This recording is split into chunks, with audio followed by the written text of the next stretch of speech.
नमस्कार, मी नीलाक्षी काळेसालके. मातृगंधच्या 500व्या सत्रपूर्ती निमित्तानं आपण पुस्तक वाचणार आहोत. साहित्य अकादमी पुरस्कार प्राप्त आणि संगीता बर्वे लिखित पीयूची वही. आणि तुम्ही यामध्ये सहभागी झालात त्यामुळे तुमचे आधीच आभार मानून घेते. तर पुस्तक वाचन आपण सुरू करणार आहोत आणि आज पहिल्यांदा आपण हे पुस्तक फेसबुक लाईव्ह करत आहोत. तशी परवानगी किंवा तसं बोलणं आपलं संगीता बर्वेंसोबत झालेलं आहे. तर पुस्तक वाचन सुरू करण्यापूर्वी आपली नेहमीची पद्धत की आजची तिथी आहे आषाढ कृष्ण सप्तमी शके 1946 अर्थात 27 जुलै 2024. आणि आज अशा एका व्यक्तीला अभिवादन केल्याशिवाय आपण हे वाचन सुरू करणार नाही. अशी व्यक्ती म्हणजे आपल्या मातृगंधचे एक प्रेरणास्थान आणि ज्यांनी सांगितलं की सतत शिकत रहा आणि सतत शिकवत रहा असे आपले डॉक्टर APJ अब्दुल कलाम यांचा आज स्मृती दिन आहे. आणि माझ्यासाठी म्हणजे मला नंतर लक्षात आलं तर मला हा योग वाटतो, कारण त्यांचा आशीर्वाद सतत आपल्या सोबत आहे असं मला वाटतं. तर त्यांना मातृगंध परिवाराकडून विनम्र अभिवादन करून आजच्या वाचनाला सुरुवात करूया. आज जे आपण पुस्तक वाचणार आहोत पीयूची वही, त्याच्याबद्दल थोडंसं सांगायचंय मला, फार वेळ घेणार नाही. आजवर आपण वाचत आलोय, खूप वाचले आपण, 150 पेक्षा जास्ती पुस्तकं आपण आजवर वाचलेली आहेत. आणि त्यासोबतच आपल्याला लिखाणाची सवय करायची आहे. तर तुमच्या सारख्याच एका मुलीनं तिची डायरी लिहिलेली आहे. त्या डायरीला म्हणतात दैनंदिनी. ती सवय तुम्हाला आतापासून जर लागली तर तुम्हाला त्याचा भविष्यामध्ये आणि आयुष्यभर प्रचंड उपयोग होणार आहे. तर त्या पेसनी हे पुस्तक वाचण्याचा मी प्रयत्न करणार आहे. यातनं नक्की तुम्हाला काहीतरी बोध होईल. जे वाचन आपण करणार आहोत ही पीयूनं तिच्याबद्दल लिहिलेली तिची डायरी आहे किंवा तिची दैनंदिनी. तर वाचनाला सुरुवात करूया. आणि हे पुस्तकाची जी काही आहे परवानगी आपल्याला नाही, त्यामुळे आपण काय करणार आहोत, हे पुस्तक मी वाचणार आहे आणि तुम्ही ऐकणार आहात. तर प्रत्येक पुस्तक आपण कशाने सुरुवात करतो वाचायला? प्रस्तावनेपासून. बरोबर सौख्या. तर आपण सुरुवात करणार आहोत. साहित्य अकादमी पुरस्कार प्राप्त, साने गुरुजी उत्कृष्ट बाल कादंबरी पुरस्कार प्राप्त, संगीता बर्वे लिखित पीयूची वही.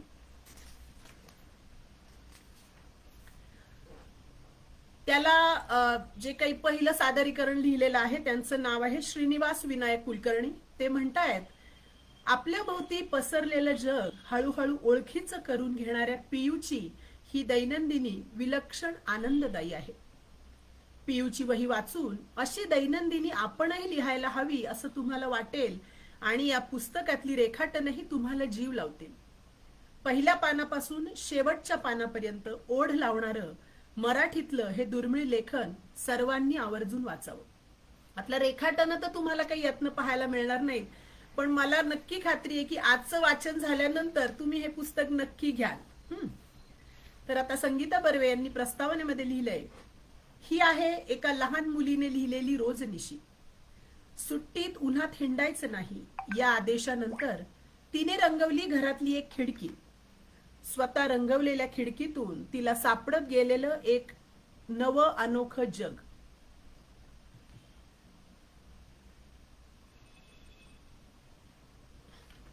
खिडकी बाहेरचं झाड, झाडावरचे पक्षी, पक्षी निरीक्षणातून निर्माण झालेली निसर्गाची आवड, केलेली भटकंती, स्वतःहून केलेले काही प्रयोग आणि यातून तिला लागलेला स्वतःतील निर्मिती क्षमतेचा शोध, मुलांना स्वतःतील सृजनशीलतेची ओळख करून द्यायला लावणारी ही आहे पीयूची वही. संगीता बर्वे. मला फक्त एकदा FB लाईव्हला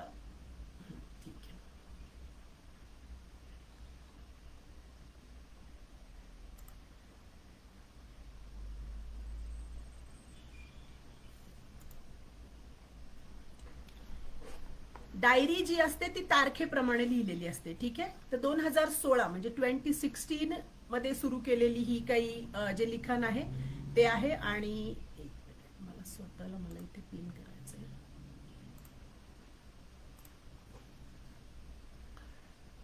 "29 एप्रिल 2016 शुक्रवार. परीक्षा एकदाची पार पडली आणि शाळेला सुट्टी लागली. सुट्टी लागूनही 10-15 दिवस झाले. माझ्या मैत्रिणीकडच्या सारख्या फेऱ्या, उन्हातलं हिंडणं बघून आमच्या आईसाहेबांनी फरमान सोडलं, जे काय असेल ते 4 नंतर, दुपारच्या उन्हात कुत्री मारत हिंडायचं नाही. आईसाहेबांचं बोलणं हे असंच असतं. आता मी काय खरंच कुत्री मारत हिंडते काय? त्यांनी भू जरी केलं तरी मी घाबरून पळत सुटते. हा, फक्त आमच्या हिरूला घाबरत नाही मी. हिरू म्हणजे आमचा गोड गोजिरा पॉमेरियन डॉगी. मात्र त्याला कुत्रा नाही म्हणायचं बरं का. बाबाला फार राग येतो. खरं तर तो मुलगाच याचा. आणि हो, आमच्या कॉलनीतल्या बायका आईला पियूची आई म्हणून हाक नाही मारत बरं का, हिरूची आई म्हणतात. तर आई असं बोलल्यानंतर मला फारच वाईट वाटू लागलं. दुपारच्या वेळी एकटीने घरी बसायचं, छे मला करमेच ना. काय करावं बरं? असा विचार करत कपाट उचकटू लागले तर नुकतीच परीक्षेसाठी आणलेली कोरी करकरीत रंगपेटी सापडली. काढली कपाटातून, पाणी आणि ब्रश घेतला आणि रागारागात कागदावर फराटे ओढू लागले. आईचा डोळा लागला होता. मग बेसिन जवळ गेले आणि एक एक रंग चांगला धुवून काढला. बेसिन मस्त रंगीत होऊन गेलं. सॉलिड मजा वाटू लागली. फुल टाइमपास. आमचं बेसिन आहे भलं मोठं, त्यावर चढता देखील येतं आणि बेसिनला लागूनच आहे एक छोटीशी खिडकी. मग मी काय केलं, खिडकीच्या गजावर ब्रशने रंगाचे फटकारे मारू लागले. असं करता करता एका गजाला लाल रंग देऊन टाकला आणि दुसऱ्या गजाला पिवळा. काय सांगू गंमत, लई भारी दिसू लागले खिडकीचे दोन्ही गज, एक लाल एक पिवळा. मग मी खिडकीकडे नीट बघितलं. वाटलं, अरे आपल्या घराची ही खिडकी किती खराब झाली आहे. रंगाचे टवके उडालेत, चिमण्यांनी किती घाण केलीये. समजा ही खिडकी मी खरंच रंगवली तर. मी एकदम खुश झाले आणि रंगवलेल्या खिडकीचं स्वप्न पाहू लागले. पण आईचं काय? हळूच जाऊन आईला विचारलं, आई मी खिडकी रंगवू? आईला काय ऐकू आलं झोपेत कोण जाणे. ती ह म्हणाली आणि तिकडच्या कुशीवर वळली. मग मात्र मी वेळ घालवला नाही, लगेच रंगवायला सुरुवात केली. एकदम लक्षात आलं की अरे असं करून उपयोग नाही. आधी सगळी खिडकी साफ करायला हवी. मग भांडी घासायचा ब्रश घेतला आणि गज साफ करू लागले. एक एक गज छान घासून काढला. चिमण्यांची घाण स्वच्छ केली. ती छोटीशी खिडकी अगदी साफ करून टाकली. या कामात 1-1.5 तास कसा निघून गेला कळलंच नाही. आई उठल्याचं पाहून मी पटकन तिच्याजवळ गेले आणि म्हणाले, मी बघ खिडकी कशी स्वच्छ केलीये ते. आई तोंड धुवायला बेसिन जवळ आली आणि मी केलेलं काम पाहून एकदम खुश झाली. तिने विचारलं, हे तू रंगवलंस का? मी म्हंटल हो, मी तुला विचारलं होतं खिडकी रंगवू का, तर तू हो म्हणालीस. मला वाटलं आई साहेब आता रागावणार, पण ती चक्क म्हणाली, तू रंगव ही सगळी खिडकी, पण खिडकी रंगवायला हा रंग नसतो वापरायचा. मी तुला ऑइल पेंटचा रंग आणून द्यायला सांगते बाबाला. हे ऐकून तर मी आनंदाने उडीच मारली आणि तिला काम पूर्ण करून दाखवण्याचं प्रॉमिस दिलं. संध्याकाळी बाबा ऑफिसमधून घरी आला. आईने त्याला कसं पटवलं कोण जाणे, पण तोही एकदम तयार झाला. मला जरा आश्चर्यच वाटलं. हा दिवस इथे संपलाय. पुढे 30 एप्रिल 2016 शनिवार. आज बाबा लवकर घरी आला आणि लगेच मला रंगाच्या दुकानात घेऊन गेला. लाल आणि पिवळ्या रंगाच्या 2 छोट्या चपट्या डब्या आम्ही विकत घेतल्या. दुकानदार बाबाच्या ओळखीचा होता. त्याने विचारलं, या एवढ्याशा रंगाचं काय करणार? घर रंगवताय की काय? आणि खी खी करून हसला. मला भारी राग आला. एवढ्याशा डबीत काय घर रंगवून होईल का? आणि घराला लाल पिवळा रंग देतात का? काय पण दुकानदार. मग मीच त्याला म्हटलं की अहो, एवढ्याशा डबीत घर रंगवून होत नाही, मला खिडकी रंगवायची म्हणून घेतलाय रंग, खिडकी. दुकानदाराला एकदम आश्चर्य वाटलं. तो म्हणाला, बेबी हे काय साधं काम नाही. आधी सगळे गज पॉलिश पेपरने घासावे लागतील, म्हणजे आधीचा खराब रंग निघून येईल.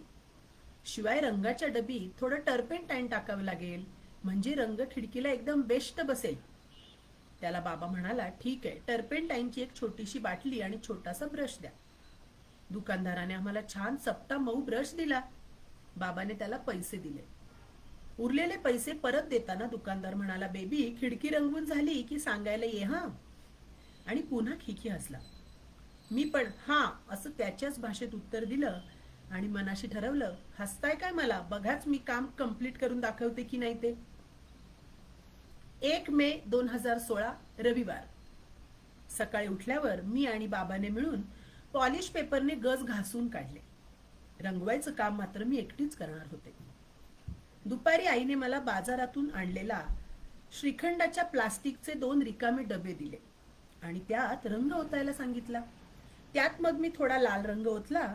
दुकानदाराने सांगितल्याप्रमाणे थोडं टर्पेंटाईनही ओतलं आणि चांगलं कालवलं रंगात. आज खिडकी स्वच्छ दिसत होती. पॉलिश पेपरने घासल्यामुळे सगळे गज हाताला कसे गुळगुळीत लागत होते. मी रंगाचा ब्रश गजावरून हळूच फिरवला. ओहो, इतका सुंदर रंग. गजावरून पुन्हा पुन्हा ब्रश फिरवला. वर, खाली, मागे, पुढे एक गज रंगवून पूर्ण देखील झाला. आणि काय गंमत, त्या गजाचं आधीचं रूपच पालटलं. भारीच छान दिसू लागला की तो. मग मात्र मला अगदी घाई झाली. मी पटापट रंगवू लागले. आता आणखी चांगलं कसं रंगवावं याचा विचार करू लागले. ब्रश एकाच दिशेत फिरवू लागले.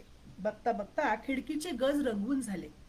मग खिडकीची लाकडी चौकटही रंगवली. आईने मला शाबासकी दिलीच, पण बाबांनीही कौतुक केलं. मग मात्र मला सॉलिड भारी वाटायला लागलं. दुपारचा वेळ कसा घालवायचा हा प्रश्न सुटला. पत्ते, कॅरम खेळून टीव्ही पाहून अगदी कंटाळा आलाय आणि हे लिखाणाचं नवीनच काम पण छान जमते मला. लिहायला मज्जा वाटतेय. असं काहीतरी वेगळं लिहायला पाहिजे रोज, पण त्यासाठी रोज काहीतरी वेगळं करायला हवं. 2 मे 2016 सोमवार. येस, रोज सुचायला पाहिजे, मग लिहायला मज्जा येईल. रोज काय काय केलं हे वहीत नियमित लिहायचं असं ठरवलंय. असं खूपदा ठरवलंय, पण आता नक्की ठरवलंय. देखते है आगे आगे होता है क्या. 3 मे 2016 मंगळवार. आज मी आणि आई हिरूला घेऊन प्रज्ञा मावशीकडे गेलो होतो. ती प्राण्यांची डॉक्टर आहे. तिने हिरूला कसलंसं इंजेक्शन दिलं. हिरूला बरं नाहीये थोडंसं. हिरू बाबाज पेट डॉग, माइन ऑल्सो, पण थोडा थोडा. कधी कधी राग येतो त्याचा, पण हे आपलं सिक्रेट, नाहीतर बाबाला माझा राग यायचा. मग दुपारी गुड्डीकडे गेले. फुल टू धम्माल. रस्त्यावर क्रिकेट खेळलो. मी, गुड्डी, सायली, आम्या, अनय, सुश्रुत. भारी मज्जा आली. दमले. Good night. 4 मे 2016 बुधवार. रोज डायरी लिहायचीच, पण आज नो टाइम बाबा, नो टाइम. पिक्चर को जाने का है. जंगल बुक 3D सब दोस्त कंपनी ने मिळून ठरवाया है बाबा. 5 मे 2016 गुरुवार. जंगल जंगल बात चली है पता चला है, चड्डी पहन के फूल खिला है, फूल खिला है. काय भारी सिनेमा होता. शिवाय 3D चष्म्यामध्ये आम्ही सगळे सॉलिड दिसत होतो. E² सरकत्या जिन्यावरून जाताना आता पूर्वीसारखी भीती नाही वाटत. खूपदा गेले ना मी. उद्यापासून सिरियसली वहीत लिहायचे. 6 मे 2016 शुक्रवार. 4-5 दिवसात रोज दुपारी काम करून मी ती खिडकी अशी रंगवली की बास रे बास. अगदी झकास दिसू लागली खिडकी. आज तर सगळा रंग वाळला होता. गजांवरून हात फिरवताना अगदी मस्त वाटत होतं. मी पुन्हा पुन्हा त्या गजांवरून हात फिरवत होते. कुठे ते पूर्वीचे टवके उडालेले गज आणि कुठे आत्ताचे हे मस्त रंगीत रंगीत गुळगुळीत गज. तर असा हात फिरवता फिरवता माझ्या डोक्यात एक आयडियाची कल्पना आली. बागेतली मनी प्लॅन्टची छोटीशी कुंडी आपण या खिडकीत ठेवूया. असा विचार आल्याबरोबर पळत पळत मी खाली बागेत गेले आणि अंजू मावशीला मनी प्लॅन्टची छोटीशी कुंडी मागितली.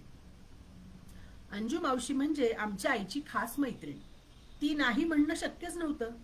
माझा खिडकी रंगवण्याचा पराक्रम तिने पाहिला असल्यामुळे मी खिडकीत ठेवण्यासाठी कुंडी मागते हे तिने लगेच ओळखलं. ती म्हणाली, खिडकीत ठेवायला हवी वाटतं. मी हो म्हटलं तर म्हणाली, घेऊन जा, पण कुंडी नीट साफ कर. शिवाय रोपाला रोज पाणी घालावं लागेल, नाहीतर जाईल वाळून 2-4 दिवसात. मी तिला प्रॉमिस केलं की मी रोज रोपाला पाणी घालीन. अंजू मावशीने सांगितल्याप्रमाणे मनी प्लॅन्टची कुंडी मी बेसिनमध्ये ठेवली आणि स्वच्छ धुतली. कुंडीच्या खालच्या बाजूला बागेतली माती चिकटली होती ती काढली. मनी प्लॅन्टच्या हिरव्या पानांनाही हलकेच धुवून काढलं. नुकताच माळीबुवांनी कुंडीला गेरूचा लाल भगवा रंग फासला होता. आता कुंडी छान दिसू लागली. मनी प्लांटची हिरवी पानं तजेलदार चकचकीत दिसू लागली. ती कुंडी मी माझ्या खिडकीत ठेवली आणि वेलीची एक फांदी गजावर हळूच वळवली. माझं डोकं इतकं चांगल्या तऱ्हेने चालू शकतं, वळू शकतं, याचं मलाच आश्चर्य वाटू लागलं. 7 मे 2016 शनिवार. आज मी रंगीत खिडकी शेजारी खुर्ची आणून ठेवली आणि बराच वेळ त्यावर बसून बाहेर पाहू लागले. तर काय, बाहेर आंब्याच्या झाडाला कैऱ्या लागलेल्या. काय भरलं होतं झाड कैऱ्यांनी. आईला मुद्दाम बोलावून दाखवलं. आई म्हणाली, जून झालेत आंबे, आता काढायला हवेत. जून मला नाही आवडला हा शब्द, पण आई नुकत्याच लागलेल्या छोट्या कैऱ्यांना बाळ कैऱ्या म्हणते, ते मात्र मला आवडतं. आता लवकरच आपल्या झाडाचे आंबे खायला मिळणार. वाव. आज मी एक प्रचंड मोठी गंमत पाहिली. जणू मला लागलेला शोधच तो. कुहू कुहू असं आंब्याच्या फांदीवर बसून चक्क कावळा ओरडत होता. हो, कावळाच तो, काळ्या रंगाचा, पण दिसत होता जरा लहानसा. त्या कावळ्याने फांदीवरून टुणकन उडी मारली आणि तो दुसऱ्या फांदीवर बसला, अगदी माझ्या खिडकी जवळच्या. आणि चक्क माझ्याकडे पाहून त्याने पुन्हा एकदा आवाज केला, कुहू. मी त्याच्याकडे पाहिलं तर डोळा लाल. अगो बाई, आलाय की काय डोळा, म्हणजे पक्ष्यांचे डोळे येतात वाटतं. मी लावलेला शोध आईला झटपट सांगावा म्हणून तिथूनच ओरडत सुटले, आई आई. आईला जोर जोरात हाका मारत मी स्वयंपाकघरात गेले. तर ती मस्तपैकी गरमागरम भजी काढण्यात मग्न होती. मग मी तिथेच बैठक ठोकली आणि एक अख्खं भज तोंडात टाकत तिला सगळी गंमत सांगितली. आतापर्यंत कोकिळा कुहू कुहू गाते हे माहिती होतं, पण कावळा देखील तिची नक्कल करतो हे नव्हतं माहिती. शिवाय आई, त्याचे डोळेही आलेले दिसले. मी आईला हे सांगितलं तशी भज्यांची बशी माझ्या पुढ्यात ठेवता ठेवता आई हसली. आईचं हे गोड हसणं मला भारी आवडतं. ती फार कमी वेळा हसते आणि जास्त वेळा रागावते. ती म्हणाली, कावळा नाही, कोकिळ असणार तो. कावळ्यासारखाच काळ्या रंगाचा, डोळा मात्र लाल. शिवाय कोकिळा कुहू कुहू गात नाही, काही कोकिळ गातो. झालं, भारीच अवघड प्रकरण होऊन बसलं हे. कोकिळा कुहू कुहू गात नाही तर कोकिळ गातो वगैरे वगैरे. अभ्यासाच्या पुस्तकात तर. मग आईने मला समजावून सांगितलं, कोकिळा कावळ्याच्या घरात फसवून अंडी घालते. कोकिळेचं पोर कावळ्याच्या पोरांबरोबर वाढतं. इथपासून कोकिळा कशा रंगाची असते, तिच्या अंगावर नक्षीदार ठिपक्यांची कशी छान साडी असते इथपर्यंत. चलो, आई हाक मारतीये मला. जेवायला उशीर झालाय ना. मी सगळं वहीत लिहून ठेवतीये, हे सांगितलं नाहीये तिला अजून. सरप्राईज द्यायचंय ना. 8 मे 2016 रविवार. आज हिरूला भरपूर हिंडवून आणले. शिवाय आई बाबांबरोबर शॉपिंगलाही जाऊन आले. मला घागरा ओढणी घेतलीये, मस्त एकदम. 9 मे 2016 सोमवार. आज हिऱ्याला मी चक्क आंघोळ घातलीये.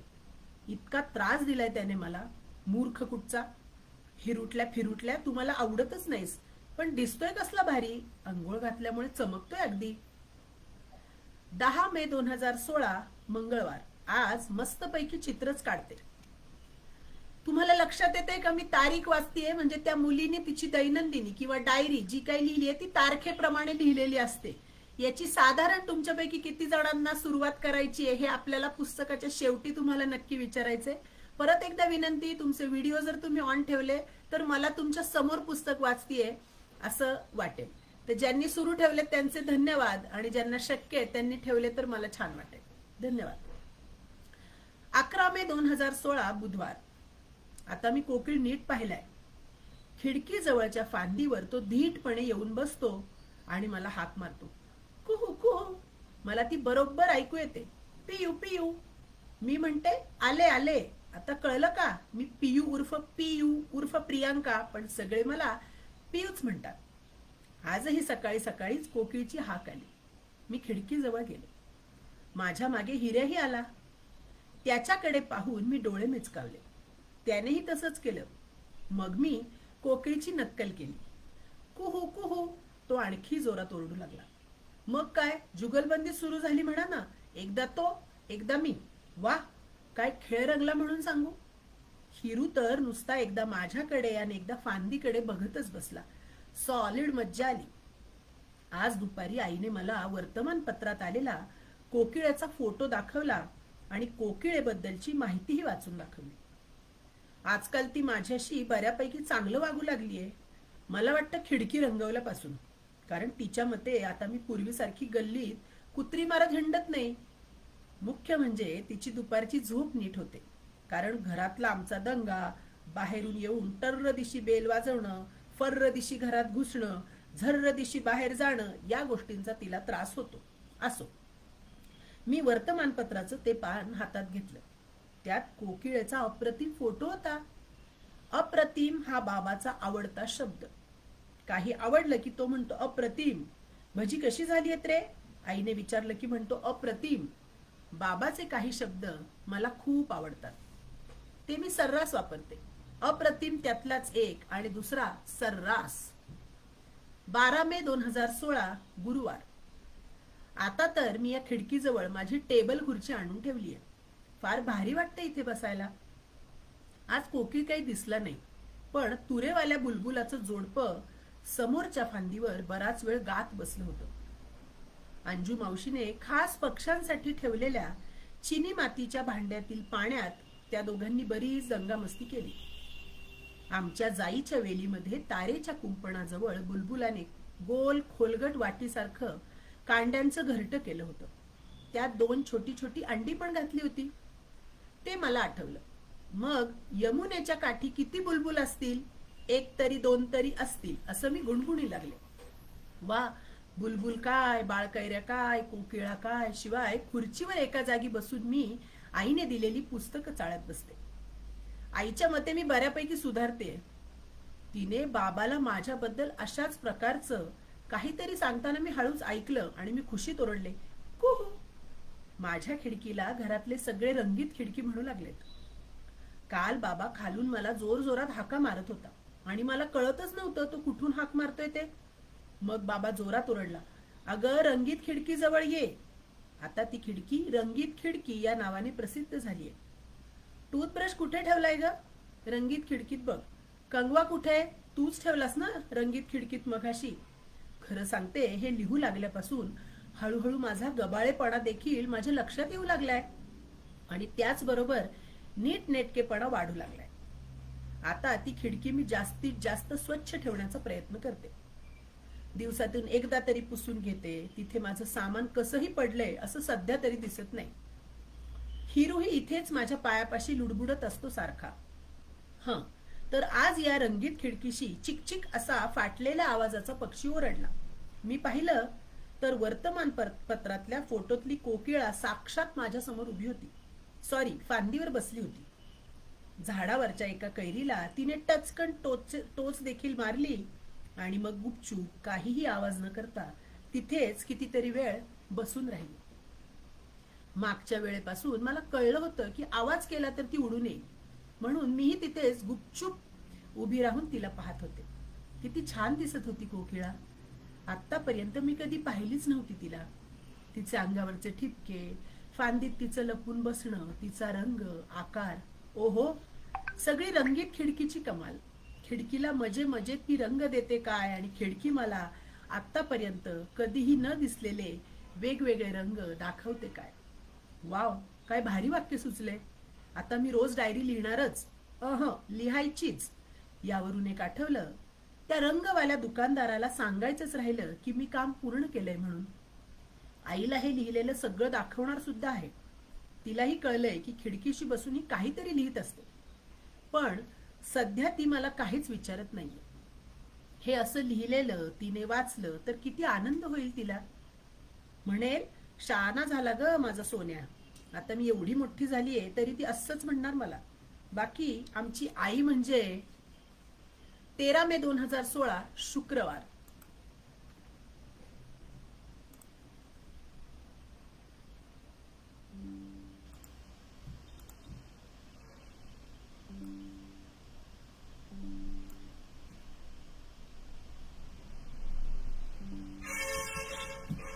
रंगीत खिडकीत लावलेल्या मनी प्लांटला मी आठवणीने रोज पाणी घालते. हो, अगदी न विसरता. माझा आहे ना ते मनी प्लांट. ती नाजूक हिरवी पानं किती सुंदर दिसतायत. मी रोज बघते ना त्यात काय काय बदल होत आहेत ते. मनी प्लांटला छोटंसं पान फुटलं की आधी त्याची गुंडाळी झालेली असते आणि मग ती हळूहळू उलगडत जाते आणि मोठं पान तयार होतं. मग मनी प्लांटची वेल एका पानाने वाढते. काय भराभर वाढते हे रोपटं. गजांना धरून उभं राहायला देखील शिकले. आता मी एक छानशी निळी दोरी बांधणार आहे खिडकीला. माझ्याकडे आहे ना नायलॉनची निळी दोरी. तिचं एक टोक खिडकीच्या गजाला राहील आणि दुसरं माझ्या पुस्तकाच्या शेल्फच्या खाली असलेल्या लोखंडी बारला समांतर रेषेत. मग ती वेल हळूच घरात घेईन आणि वाढली की पुन्हा वळवून खिडकीकडे नेईन. आता खिडकी 3 रंगांची दिसू लागली. गजांचा लाल पिवळा आणि वेलीचा हिरवा. वा, क्या बात आहे. 14 मे 2016 शनिवार. आज हिरूशी खूप खेळले. त्याचा आवडता चेंडू फेकीचा खेळ. चेंडू फेकला की तो तोंडात धरून पुन्हा आपल्याकडे आणून देतो. असं खूप खूप वेळा करायचं. मग हिरू बुवा खुश. हिरू खुश तो माँ खुश, माँ खुश तो पिताजी खुश और पिताजी खुश तो सब खुश, यानी कि मैं. 15 मे 2016 रविवार. हल्ली सकाळी झोपेतून जाग होतानाही माझं पक्ष्यांच्या आवाजांकडे लक्ष जाऊ लागले. कोकिळ कोकिळेचं चालणारं जोरजोरात बोलणं, एकमेकांना लांबपर्यंत हाका मारत सुटणं, आसपास यांचे नातलग तरी किती आहेत असं वाटतं. आज तर बाबाने पक्ष्यांची रंगीत चित्र असलेलं पक्षी आपले सख्खे शेजारी अप्रतिम पुस्तक माझ्या हातात ठेवलं. ते पुस्तक घेऊन मी घरभर नाचत सुटले. बाबाच्या गळ्यात पडले आणि त्याची चक्क पापी देखील घेतली. हो, फार लाडात आल्याशिवाय मी जात नाही त्याच्याजवळ. येता जाता सारखा मला उपदेश करत असतो. असो, फार छान पुस्तक आहे. पक्ष्यांचे फोटो आणि त्याखाली त्या पक्षाचं नाव. हा काय शिंजीर, हा काय होला, हा हळद्या, हा तांबट. खरं सांगू, रंगीत खिडकी एवढीच बैठकीच्या खोलीची मोठी खिडकीही मला आता आवडू लागली. कारण त्या खिडकी समोरच रस्त्याच्या पलीकडे गुलमोहराचं मोठं झाड पसरलंय. त्याचं खोड रस्त्याच्या पलीकडे आहे, पण फांद्या मात्र रस्ता ओलांडून आमच्या खिडकीजवळच्या विजेच्या तारांपर्यंत आल्या आहेत. सध्या तर ते अगदी लाले लाल झाले. कितीतरी दिवस त्या झाडामागून मला गिरणी चालू असल्यासारखा कुक कुक कुक असा आवाज ठराविक अंतराने सारखा ऐकू यायचा. मला वाटायचं हा कुठल्या तरी कारखान्याच्या यंत्राचा आवाज असेल. पण आमच्या आसपास कुठलाही कारखाना, गिरणी नाही हे माझ्या लक्षात आलं नव्हतं. आज तर गुलमोहराच्या झाडातूनच कुक कुक आवाज ऐकू आला. किती वेळ मी त्या झाडाची फांदीन फांदी पाहिली, पण काही केल्या आवाज कुठून येतोय आणि कशाचा आहे हे काही समजेना. 2-3 दिवस हा आवाज मी आणि आता माझ्या बरोबर आईही ऐकत होती. आणि आज आईनेच मला हाक मारली आणि म्हणाली, समोर बघ. पाहते तो काय? गुलमोहराच्या फांदीवर बसलेला पक्षी. पक्षी चिमणी एवढा आणि कुक्कुक आवाज करत होता गिरणी एवढा. गुलमोहराच्या नाजूक लाल फांदीवर तो अगदी आरामात बसला होता. त्याच्या दोन्ही गालांवर लाल रंगाचं बोट लावलंय की काय असे 2 ठिपके होते आणि रंग होता हिरवा. आई तेवढ्यात पक्ष्यांचं पुस्तक घेऊन आली आणि पक्षी सापडलाच. अगदी हुबेहूब तांबट. येस, आता ऑपरेशन तांबट. काय गंमत आहे. इतर वेळी सारखी रागावणारी आई सुद्धा आता माझ्या खेळात भाग घेऊ लागलीये. 16 मे 2016 सोमवार. वेळ 3:15 म्हणजे दुपारचे 2:15. मे महिन्यातली गरमागरम दुपार. माझ्या हातात पेन आहे, समोर वही. लिहिता लिहिता मी तांबट्याच्या हालचालीवर बारीक नजर ठेवणे. पोलीस चोरावर ठेवतो ना, अगदी तशीच. तांबट गुलमोहराच्या वरच्या शेंड्यावर बसलाय. आता मधल्या फांदीवर आहे. आता तर जवळच्या तारेवर बसलाय. मला अगदी स्पष्ट दिसतोय. उडाला. एक लक्षात आलं. आजकाल माझं डोळे दुखणं आणि डोकं दुखणं खरोखरच बंद झालंय. कारण आईच्या मते मी माझ्या नजरेचा आणि डोक्याचा चांगला वापर करायला शिकले आहे. 17 मे 2016 मंगळवार. हिरू फार लुडबुड करतोय आज. सारखा माझ्या जवळ येऊन बसतोय. मी पाठीवरून हात फिरवला की डोळे मिटून घेतोय. स्वारी मधूनच शांत बसून राहतीये. आज त्याच्याशीच खेळते. त्याला फिरायला घेऊन जाते. चलो बाय. 18 मे 2016 बुधवार. तांबट बुवा गुलमोहराच्या फांदीवर चोचीने टुकटुक करत बसले. बहुतेक ते त्यांचं घर तयार करतायत. कितीतरी वेळ त्यांचा हाच उद्योग सुरू आहे आणि त्यांच्याकडे बघत बसण्याचा माझा उद्योग. गुड्डीच्या आईने मला हिरव्या कंच चिंचा दिल्यात खायला. त्यांच्या अंगणात चिंचेचं झाड आहे. चिंचा खात खात मी एकीकडे लिहितीये, एकीकडे तांबट्यावर लक्ष ठेवतीये. अचानक मला सुचलं, तांबट तांबट, अरे ये तांबट, खातोस का चिंच आंबट चिंबट. आई शपथ, कविता सुचली मला. आता तर मला बुलबुल, खंड्या, शिंपी, सुगरण, वेडा, रागू, दया, हळद्या हे पक्षी देखील ओळखता येऊ लागले. 19 मे 2016 गुरुवार. परवा गुड्डीचा हॅपी बर्थडे, आय मीन वाढदिवस. ग्रीटिंग करायचे मला. खूप काम आहे बाबा, खूप काम आहे. शिवाय आज संध्याकाळी मा साहेबांबरोबर वरसगावला जायचे.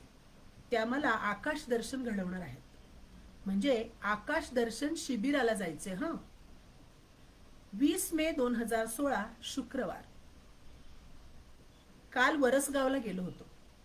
आकाश दर्शनासाठी बरेच लोक म्हणजे 15-20 तरी जमले होते.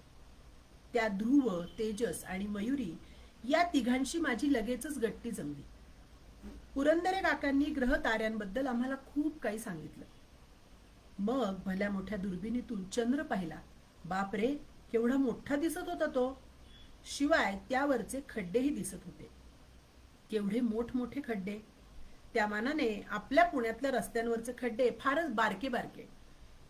आपण चंद्रावर राहायला गेलो तर आधी ते खड्डे बुजवावे लागतील, रस्ते बांधावे लागतील.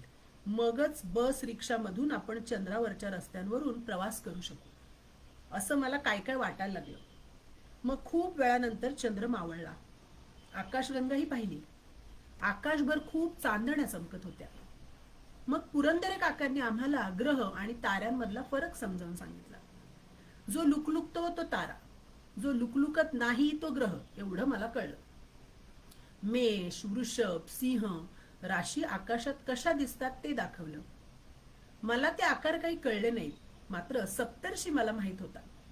सप्तर्षी तारकांच्या समूहामध्ये दुर्बिणीतून 700 ते 800 तारका पाहिल्यानंतर मला फार म्हणजे फारच भारी वाटायला लागलं. मग मात्र खूप झोप येऊ लागली. जांभयांवर जांभया देताना डोळ्यातून पाणीही येऊ लागलं. नंतर आईच्या मांडीवर डोकं ठेवून मी कधी झोपून गेले ते मला कळलंच नाही. सकाळी आम्ही बसने घरी आलो. बसमध्ये बसल्या बसल्या सुद्धा मी सारखी झोपत होते. माझं डोकं एकदा डावीकडे तर एकदा उजवीकडे, मग मध्ये असं सारखं हलत होतं. आईने मग माझं डोकं धरून ठेवलं तिच्या कुशीत. घरी आल्यावर तर मला खूप गाढ झोप लागली. झोपेत माझ्या भोवती खूप चांदण्या फिरत होत्या. मी तर नाचच करू लागले. काही चांदण्या मी फ्रॉकच्या खिशात घातल्या. खूप वेळ मी त्या चांदण्यांच्या प्रकाशात खेळत होते, नाचत होते. मी सुद्धा चांदणीसारखी चमचम चमकत होते. जेव्हा मी डोळे चोळत चोळत झोपेतून उठले तेव्हाही कितीतरी वेळ माझ्या डोळ्यांसमोर तारे दिसत होते. ताक, ताजा कलम. आई साहेब फारच आनंदात आहेत. मुख्य म्हणजे गाणं म्हणत जोरात स्वयंपाक चाललाय. आज काहीतरी छान खायला मिळणार. खमंग वास सुटलाय. आई साहेब त्यांच्या आवडीचं गाणं चक्क सुरात म्हणतायत. मजा येते का ऐकायला? शौर्याचा आवाज आला का ग? बर, छान. 21 मे 2016 शनिवार. आज मला उमाचं पत्र आले वेलिंग्टनहून. म्हणजे तिने तिच्या आजीला पत्र पाठवलंय. त्यात माझ्यासाठी एक चिठ्ठी पाठवली. उमा माझी खास मैत्रीण. ती फक्त सुट्टीतच पुण्यात येते. 2री पर्यंत माझ्या वर्गात होती. नंतर आई बाबांबरोबर तिकडे गेली. आता इंग्लिश शाळेत जाते. फाड फाड इंग्रजी बोलते. ती काय बोलते ते समजतच नाही. मराठीत मात्र बोंब झालीये तिची. तिचं पत्र फारच छोटं आणि मजेशीर आहे. हाय पीयू असं लिहिलंय इंग्लिशमध्ये. हाय आणि पीयू. तू कशी आहेस? मी ठीक आहे. माझी मराठी ठीक नाही. तू मला पत्र लिही. तुझी उमा. उमाला ट ला पहिली की 2री वेलांटी द्यायची हे कळलं नाही. तिने दोन्ही बाजूंनी वेलांटी दिली. तिने ट हा शब्द पहिली आणि 2री वेलांटी देऊन लिहिलेला आहे. आज मी आणि आई दिवसभर हाच खेळ खेळतोय. आई म्हणायची हाय पियू तू कशी आहेस? मी म्हणायचे मी ठीक आहे. तू कशी आहेस? आई म्हणायची मी टिकटिक आहे. आज आम्ही दिवसभर खूप म्हणजे खूप हसत होतो. 22 मे 2016 रविवार. आपल्या आसपास बघण्यासारख्या खूप काही नवीन नवीन गोष्टी आहेत, ज्यांच्याकडे आतापर्यंत आपलं लक्षच गेलं नव्हतं. हे लक्षात आल्यापासून हल्ली मी सारखी अंजू मावशीच्या बागेत जाऊन बसते. बागेतला नळ सोडून पाईपने सर्व झाडांना पाणी घालते. पक्ष्यांच्या पाणी प्यायच्या भांड्यात रोज ताजं पाणी घालते. झाडांवर वरपासून खालपर्यंत पाण्याचे फवारे मारून सगळी झाडं स्वच्छ करते. त्यामुळे सध्या अंजू मावशीही माझ्यावर खुश आहे. पाणी घालून झालं की घरात बोलावून बर्फी, पेढा, आंबावडी असं काय काय मला देते. आमच्या घरी येताना अंजू मावशीचं घर आधी लागतं. जिना चढून आलं की पहिल्या मजल्यावर आमचं घर, आणि तोच जिना चढून आणखी वर गेलं की दुसऱ्या मजल्यावर कुंजीरांचं घर. कुंजीरांच्या नावावरून आठवलं, परवा पुस्तकात शिंजीर असं पक्षाचं नाव वाचलं आणि मला एक कविता सुचली.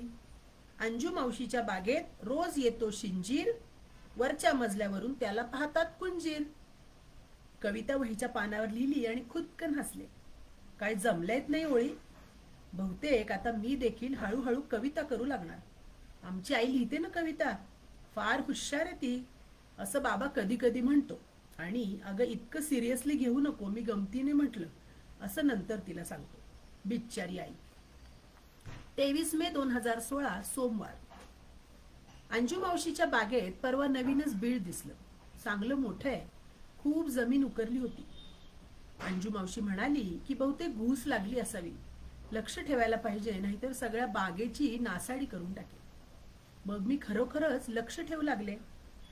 आज लक्षात आलं की ते मुंगसाचं घर होतं. बरेचदा मी मुंगूस बागेतून इकडून तिकडे पळताना पाहत असे, पण आत्ताच्या पाहण्यात फरक आहे. आता मी अधिक बारकाईने साऱ्या गोष्टी पाहते. शिवाय रोज काय केलं, काय पाहिलं हे आताशा वहीत लिहूनही ठेवते. बापरे, किती लिहितेय मी. रोजनिशी लिहिण्याचा खूप फायदा होतो. रोजनिशी म्हणजे दैनंदिनी किंवा रोजची लिहिली जाणारी डायरी. हे हळूहळू माझ्या लक्षात येते. लिहायला सुरुवात केल्यावर हेही कळतं की आपण रोज त्याच गोष्टी करत असतो, काही वेगळं करतच नाही. मग दैनंदिनीच्या वहीत नवीन लिहिण्यासाठी तरी काही वेगळं करावंसं वाटतं. किती शहाणी आणि हुशार झालीये ना मी. हुशार म्हणजे बाबा आईला म्हणतो त्या भाषेत नाही बरं का. तर त्या बुळात मुंगूस कुटुंबीय सुखाने राहत होते. आज मला त्या कुटुंबातले 4 जण तिथे हिंडताना दिसले. मुंगूसराव, मुंगशीणबाई आणि त्यांची 2 खट्याळ मुलं. खरं तर मुंगूसराव कोणते आणि मुंगशीणबाई कोणत्या हे मला कळलं नाही, पण ती दोघं त्यांची मुलं असावीत हे मी ओळखलं. आणि त्यांच्यापैकी एक जरा अंगाने ढोलं असलेले मुंगूसराव असावेत हे ओळखलं, आणि नाजूक असणाऱ्या त्या मुंगशीणबाई असाव्यात असं मनाशी पक्क केलं. मुंगूसराव सगळ्यात पुढे होते, मुंगशीणबाई मुलांच्या मागे मागे. मुलं मध्येच सरळ वाट सोडून इकडे तिकडे जात होती. मग मुंगशीणबाई पुन्हा त्यांच्या मागे जायच्या आणि त्यांना तिथून बाहेर काढायच्या. मुंगूसराव चालता चालता मध्येच थपकत आणि नाकावरचा चष्मा सावरल्यासारखे करत मागे आपलं कुटुंब काय गोंधळ घालतंय, सगळं ठीकठाक आहे ना, हे ओठाचा चंबू करून पाहत होते. तर हे मुंगूस कुटुंब अंजू मावशीच्या बागेत इतक्या सुखाने नांदतंय, तर कशाला त्यांचं घर मोडा, म्हणून मी तिला म्हटलं की राहू दे ना त्यांना इथेच. अंजू मावशीनी त्यांना अनेकदा पाहिलं असल्यामुळे आणि नव्यानेच ती आपल्या बागेत आलंय हे कळल्यावर मोठ्या मनाने त्यांना राहायला परवानगी दिली. 24 मे 2016 मंगळवार. सकाळपासून सॉलिड गरम होत होतं. आज माझ्याकडे सायली आणि गुड्डी आल्या होत्या. मी बरेच दिवसात त्यांच्याकडे गेले नाही म्हणून रागावल्या होत्या. शेवटी त्यांना माझ्याशिवाय करमेना म्हणून त्याच माझ्याकडे आल्या. मी त्यांना न येण्याचं कारण सांगितलं. मी रंगवलेली खिडकी दाखवली. त्या दोघींना फारच आश्चर्य वाटलं. अय्या, किती छान रंगवलंयस तू, सायली सारखी म्हणत होती. गुड्डीचा तर विश्वासच बसत नव्हता. ती 3-3दा मला विचारत होती की खरंच तू रंगवलीस का ही खिडकी. त्या दोघींना मी बाबाने आणलेलं पक्ष्यांचं पुस्तक दाखवलं आणि मी लिहिलेली वही सुद्धा. मग तर काय, त्यांना फारच आश्चर्य वाटलं. मग मी त्यांना तांबटाचं घर खिडकीतून दाखवलं. बागेत हिंडलो. अंजू मावशीच्या बागेतलं मुंगसाचं बीळ दाखवलं. मी जपून ठेवलेली पोपटाची पिसं दाखवली. त्या दोघी फारच खुश झाल्या. शेवटी गुड्डीचा माझ्यावर विश्वास बसला. सायली मात्र गप्प बसली. बहुतेक मनाशी काहीतरी ठरवत असावी. तेवढ्यात आई तिकडून ओरडली, अगं इथे काय बसलात, बाहेर पाहिलं का, गारा पडतायत गारा. आम्ही धावतच जिना उतरून अंगणात गेलो. सुरुवातीला गारा आम्हाला दिसल्याच नाहीत. नंतर मात्र खरंच छोट्या छोट्या गारा पडताना दिसल्या. पावसात बर्फाचे असे गोळे पडतात, त्याला गारा म्हणतात, ज्यांना माहित नाही त्यांच्यासाठी. मग आम्ही खूप गारा वेचल्या आणि खाल्ल्या देखील. काही गारा तर तोंडापर्यंत नेईस्तोवर विरघळून जात होत्या. पायांची विरघळून जात होत्या. अंगणात छोटंसं तळस तयार झालं. गुड्डी म्हणाली की आपण शिडाच्या होड्या सोडूया. आम्हाला तिची आयडियाची कल्पना आवडली. मग आम्ही तिघींनीही शिडाच्या होड्या भराभर तयार केल्या आणि पाण्यात सोडल्या. होड्या छान तरंगत होत्या. आम्ही खूप भिजलो. मग आईने आम्हाला हाक मारून वर बोलावलं आणि मस्त गरम गरम उपीट खायला दिलं. कॉफी सुद्धा दिली. 25 मे 2016 बुधवार. तांबट बुवांनी टोचा मारून मारून अखेर त्या गुलमोहराच्या फांदीला छोटंसं भोग पाडले. हल्ली ते बराच वेळ आतच बसलेले असतात. मधूनच बाहेर डोकावतात आणि पटकन उडून जातात. 2 तांबट आहेत, नव्हे दुसऱ्या तामटीनबाई आहेत. 26 मे 2016 गुरुवार. आज मी आईबरोबर पार्लरमध्ये गेले होते. आईने मस्त हेअरकट केलाय. मी पण तिच्या मागे लागले, माझेही केस कापायचे म्हणून. मी म्हणत होते किती उकडतंय, बॉयकटच करून टाकू, पण ती काही ऐकेच ना. आता तुझी शाळा सुरू होईल. तुमच्या शाळेत असलं काही चालत नाही. या शाळेमुळे ना मनासारखं करताच येत नाही. 27 मे 2016 शुक्रवार. काल सकाळी झाडांना पाणी घालत असताना माझ्या पायाला 10-12 मोठ्या लाल मुंग्या कडकडून चावल्या. मी तर थैथै नाचतच सुटले. माझ्या पायाला ओली माती लागली होती, त्यामुळे मुंग्या काही दिसतच नव्हत्या. माझा आरडाओरडा ऐकून अंजू मावशी धावतच बागेत आली. आई सुद्धा वरच्या खिडकीतून काय झालं म्हणून पाहू लागली. अंजू मावशीने चटकन वाहत्या पाण्याचा पाईप उचलला आणि त्या पाईपने माझ्या पायांवर पाणी मारलं. पाय स्वच्छ झाले आणि त्या पाण्याने मुंग्याही वाहून गेल्या. तरी 2-3 मुंग्या तशाच अंग गोळा करून पायाला चिकटून बसल्या होत्या. त्या मी रागाने झटकल्या. पायांची इतकी आग झाली की बस. मी काय पराक्रम केलाय हे पाहायला आई बागेत आली आणि खेकसली माझ्यावरच जोरात. तरी मी नेहमी सांगत असते, नीट बघून चालत जा. चालता यायला लागल्यापासून तुझं असंच आहे, सारखी धडपड धडपड धडपड. दाराला तरी धडकशील, ठेच तरी लागेल, चालताना पायरीच लागेल. तिने बरीच बडबड केली. नंतर मात्र तिने माझ्या पायांना कुठलंसं मलम लावलं. जरासं गार वाटलं. मी एकसारखी थंड पाण्याने पाय धुत होते. 28 मे 2016 शनिवार. आज सकाळी सकाळीच मी बागेत गेले आणि पाणी मारून ते मुंग्यांचं वारूळ भिजवून टाकलं. काही मुंग्या पाण्याच्या फवाऱ्याने मेल्या, तर काहींनी गुपचूप बसल्याचं नाटक केलं. काही धट मुंग्या तर त्या भिजलेल्या मातीवरून अंग झटकून पुन्हा पताडे पाय टाकत तरातरा चालू लागल्या. अंजू मावशी मात्र मला रागावली. असं का केलंस म्हणून ओरडली. मी म्हटलं, त्या मला काल किती चावल्या. मग आज मीही त्यांच्या अंगावर पाणी मारलं. त्यावर अंजू मावशी म्हणाली, काल तू त्यांच्या घरावर पाय दिलास म्हणून त्या चिडल्या. त्यांनी तुला उगाचच नाही त्रास दिला. अंजू मावशीचं म्हणणं मला पटलं खरं, पण मुंग्यांवरचा माझा राग मात्र गेला नाही. पण इथून पुढे तरी नीट बघून चालायला पाहिजे. आपण सारखं धडपडत असतो, सारखं काही ना काही लागत असतं असं वाटायला लागलं. बहुतेक मुंग्यांनीच मला शिक्षा केली असावी. धांदरटपणा कमी करायचा असं ठरवल्यावर मात्र मुंग्यांवरचा माझा राग कमी झाला. ऐकताय ना सगळे? आवडतंय का? पियूची वही आवडतीये का? आता किती जणांना असं वाटायला लागले की आपल्या डोक्यात अशा काहीतरी आयडियाच्या कल्पना येतात ज्या आपणही अंमलात आणाव्यात, असं किती जणांना वाटतंय? हा, माझ्या मुलीने इकडे हात वरती करून मला सांगितलंय की आई मी लिहिणार आहे. कोणाला वाटतंय?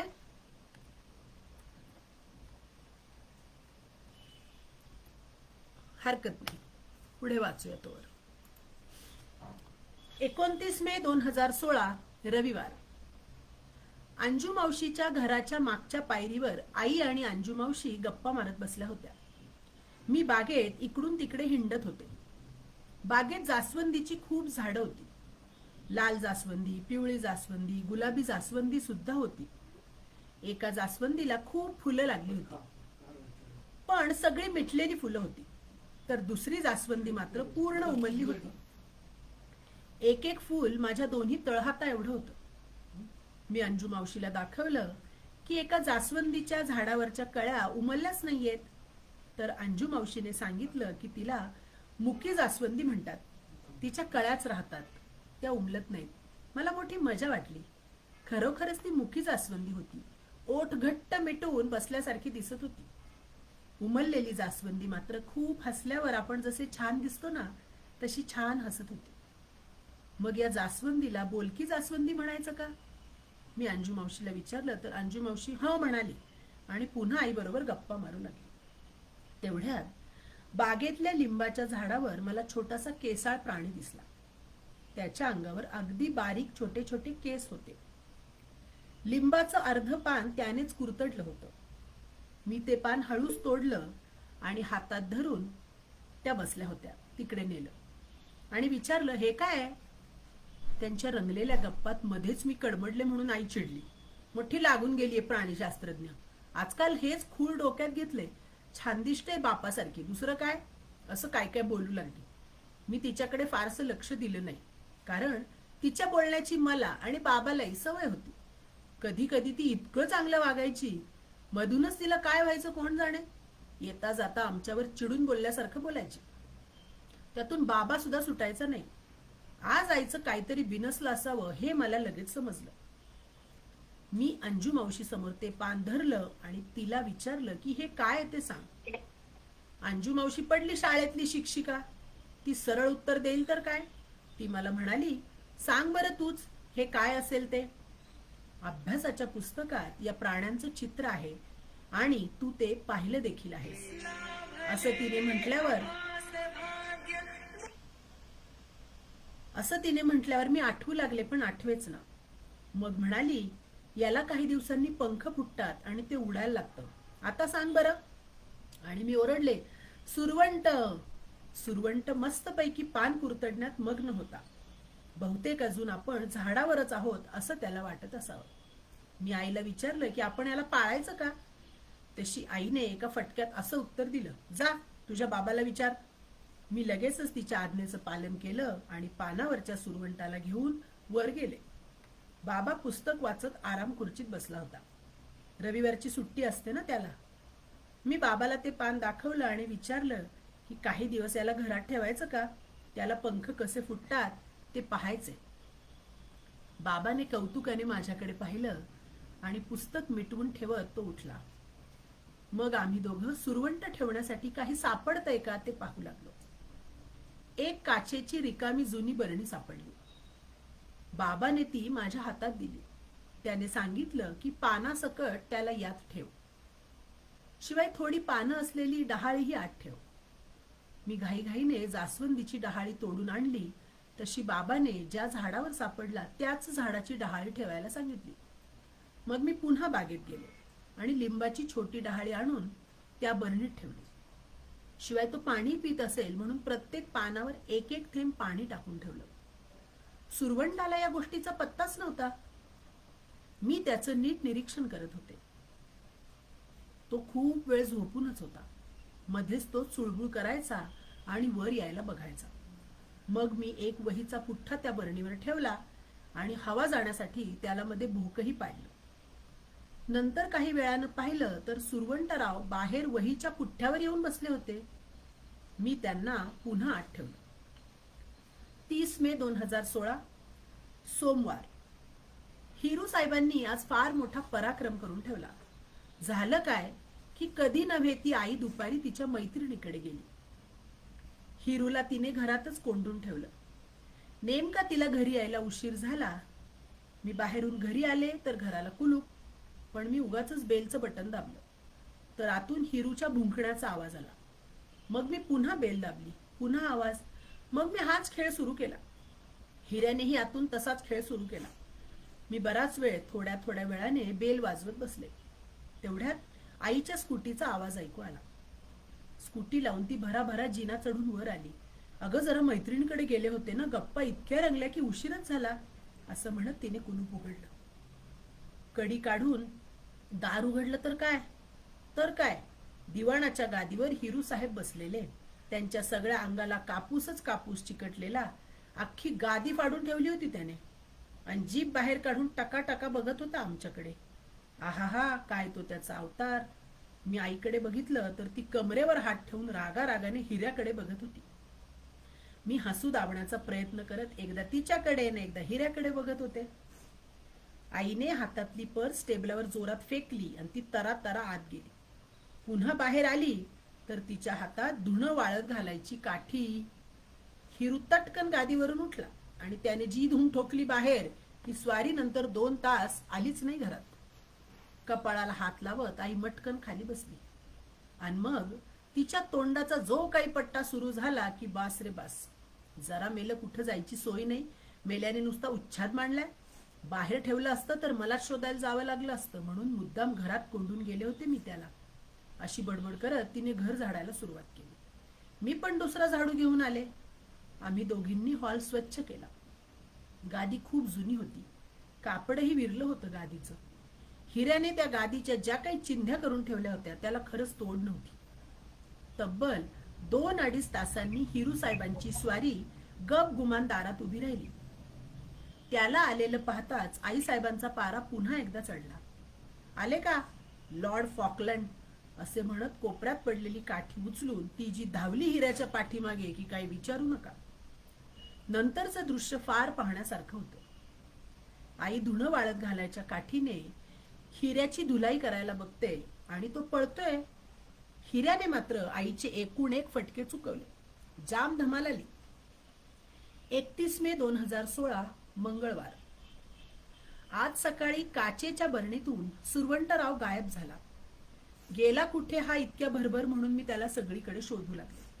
खिडकीवर, गजांवर, बेसिन मध्ये तर राहीना पडला म्हणून तिथेही पाहिलं. मनी प्लांटवरही पाहिलं. मनी प्लांट आता खूपच वाढलं होतं, त्यामुळे त्याचं एक एक पान देखील मी बारकाईने पाहू लागले. पण नाहीच.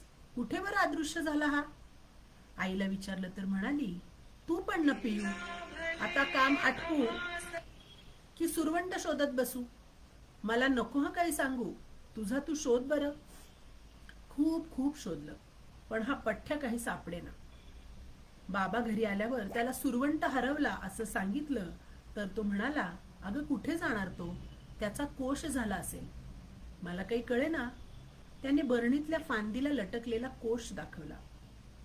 मग त्याने मला सुरवंटाची आळी स्वतःभोवती असा कोश तयार करते आणि काही दिवसांनी त्यातून सुंदर फुलपाखरू बाहेर येतं असं सांगितलं. म्हणजे आता काही दिवस वाट पाहावी लागणार. तर इथे मे महिना संपलेला आहे. आता आपण जून महिन्याकडे येणार होता. 1 जून 2016 बुधवार. त्यापूर्वी मला तुम्हाला सगळ्यांना, म्हणजे तुम्ही जे कोणी सहभागी झालाय त्यांचे मनपूर्वक आभार. आणि या सोबतच तुम्हाला एक काय म्हणता येईल सरप्राईज द्यायचे. तर तुम्हाला शक्य ते सगळेजण व्हिडिओ ऑन कराल का. मला तुमचे एक्सप्रेशन्स बघायचे. जेव्हा मी ते सरप्राईज तुम्हाला सांगेल तेव्हा तुमचे सगळ्यांचे एक्सप्रेशन्स मला बघायचे. सगळ्यांनी व्हिडिओ ऑन करा. तर तुम्हाला सगळ्यांना माहितीये की आजचा योगायोग म्हणजे आज आपण मातृगंधच्या 500व्या सत्रपूर्ती निमित्तानं साहित्य अकादमी पुरस्कार प्राप्त आणि संगीता बर्वे लिखित पीयूची वही हे पुस्तक वाचत आहोत. आणि आज आहे आपले प्रेरणास्थान डॉक्टर APJ अब्दुल कलाम यांचा स्मृती दिन, म्हणजे त्यांची डेथ अॅनिव्हर्सरी आहे. तर त्यांना मातृगंधकडनं आपण अभिवादन करूनच या पुस्तक वाचनाला सुरुवात केलेली आहे. तर मला तुम्हाला सगळ्यांना सांगायला आनंद वाटतो, ज्यांनी हे पुस्तक लिहिलंय संगीता बर्वे, त्यांच्याशी बोलणं झाल्यावर त्यांना खूप आनंद झाला की आपण हे पुस्तक वाचणार आहोत मातृगंधच्या वाचन कट्ट्यावर ऑनलाईन पद्धतीनं. तर सगळ्यांकरता सरप्राईज हे आहे की उद्याच्या सत्रात, उद्याचं सत्र कोण कोण बुडवणार आहे ते मला सांगा, मग आपण त्यानंतर सरप्राईज सांगूया. सगळे येणार उद्या? नाही. बर. तर उद्या आपल्या सत्रामध्ये 500व्या सत्रपूर्ती निमित्तानं आणि पीयूची वही या पुस्तक वाचनाच्या निमित्तानं आपल्याला भेटायला येणार आहेत संगीता बर्वे. तर उद्याच्या सत्रामध्ये संगीता बर्वे आपल्याला भेटायला येणार आहेत. त्यामुळे कोणीही उद्याचं सत्र चुकवू नका. आज त्यांनीच मला सरप्राईज दिले की त्या उद्या आपल्याला भेटायला येणार आहेत. सगळे येणार ना मग उद्या? मजा येईल ना त्यांच्याशी बोलायला. मग त्यांनी तुम्हाला विचारलं की पीयू आवडली का तुम्हाला, किंवा पीयूची दैनंदिनी आवडली का, तर तुम्हाला त्यांच्याशी संवाद साधायचा आहे. आणि मी नाही बोलणार आहे त्यांच्याशी, तुम्हीच बोलायचंय त्यांच्याशी. तर मातृगंधसाठी खूप मोठी गोष्ट आहे की उद्या संगीता बर्वे आपल्या सत्रामध्ये येणार आहेत. त्यामुळे सगळ्यांनी वेळेवर सहभागी व्हायचंय. वाचूया पुढे. 1 जून 2016 बुधवार. बाबा रोज पहाटे 6 वाजताच उठतो. लवकर आवरून त्याला ऑफिसला जायचं असतं. आई तर त्याच्याही आधी उठून त्याचा डबा तयार करून ठेवते. तिचं लवकर आवरलं तर आई बाबा दोघेही मागच्या टेकडीवर फिरायला जातात. पण बरेचदा बाबा एकटाही जातो. शुभांगी गलांडे म्यूट करते तुम्हाला. कधी कधी फिरायला जाताना तो टी शर्ट, पांढरी हाफ पॅन्ट आणि बूट मोजे घालतो तेव्हा खूप छान दिसतो. शिवाय तो डोंगरावर पळत पळत जातो. बरेचदा बाबा हिरूला घेऊन जातो. हिरूला बाबा बरोबर फिरायला फारसं आवडत नाही, कारण सुट्टी नसली की बाबा फार कमी वेळात त्याला फिरवून आणतो. बाबाला ऑफिसला जायचं असतं ना. एकच मिनिट.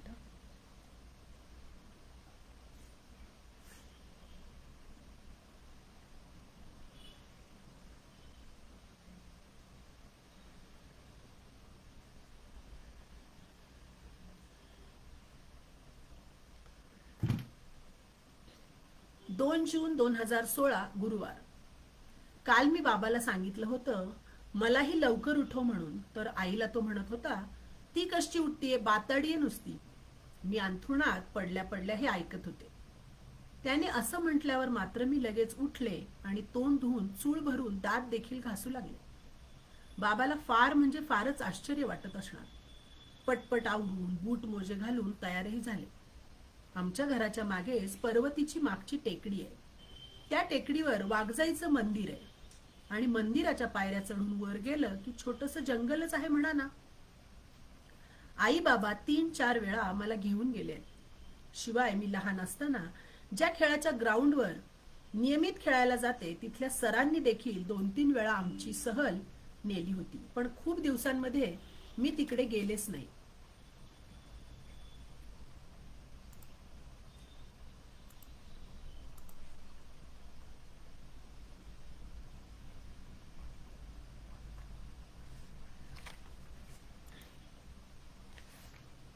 आज मात्र मी निश्चय केल्यामुळे बाबा बरोबर खरंच फिरायला गेले.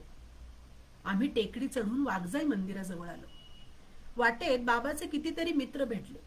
तेही टेकडीवर रोज फिरायला येतात आणि अरे वा आज बरोबर कन्या वाटतं असं म्हणत होते सगळे.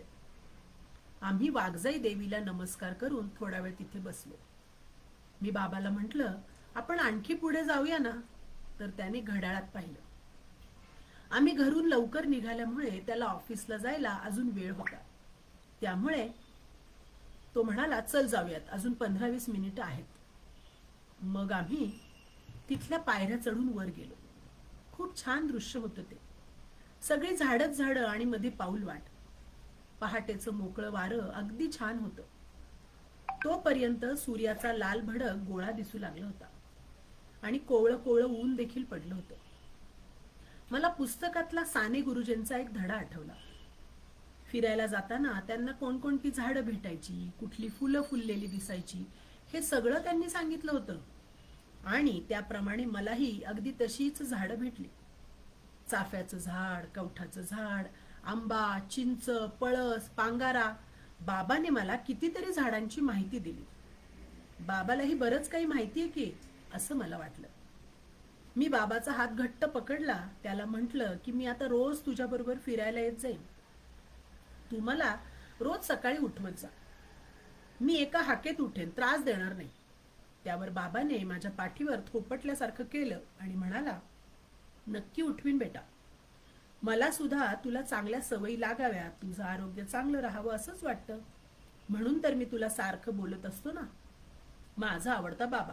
आता मी खरोखरच बोलल्याप्रमाणे वागायचं ठरवलंय. तुम्ही ऐकता का असं आई बाबांना दिलेलं प्रॉमिस आणि ते पाळता का?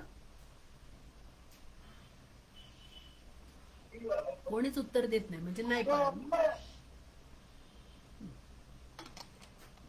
माझी मुलगी नाही पाळत, त्यामुळे ती असं हात करते मला क्रॉस, की मी नाही पाळत सगळे प्रॉमिस म्हणून.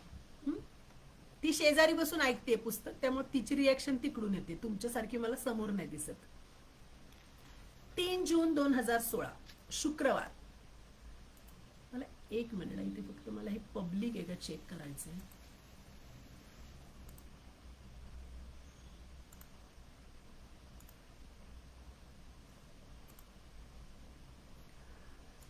असो.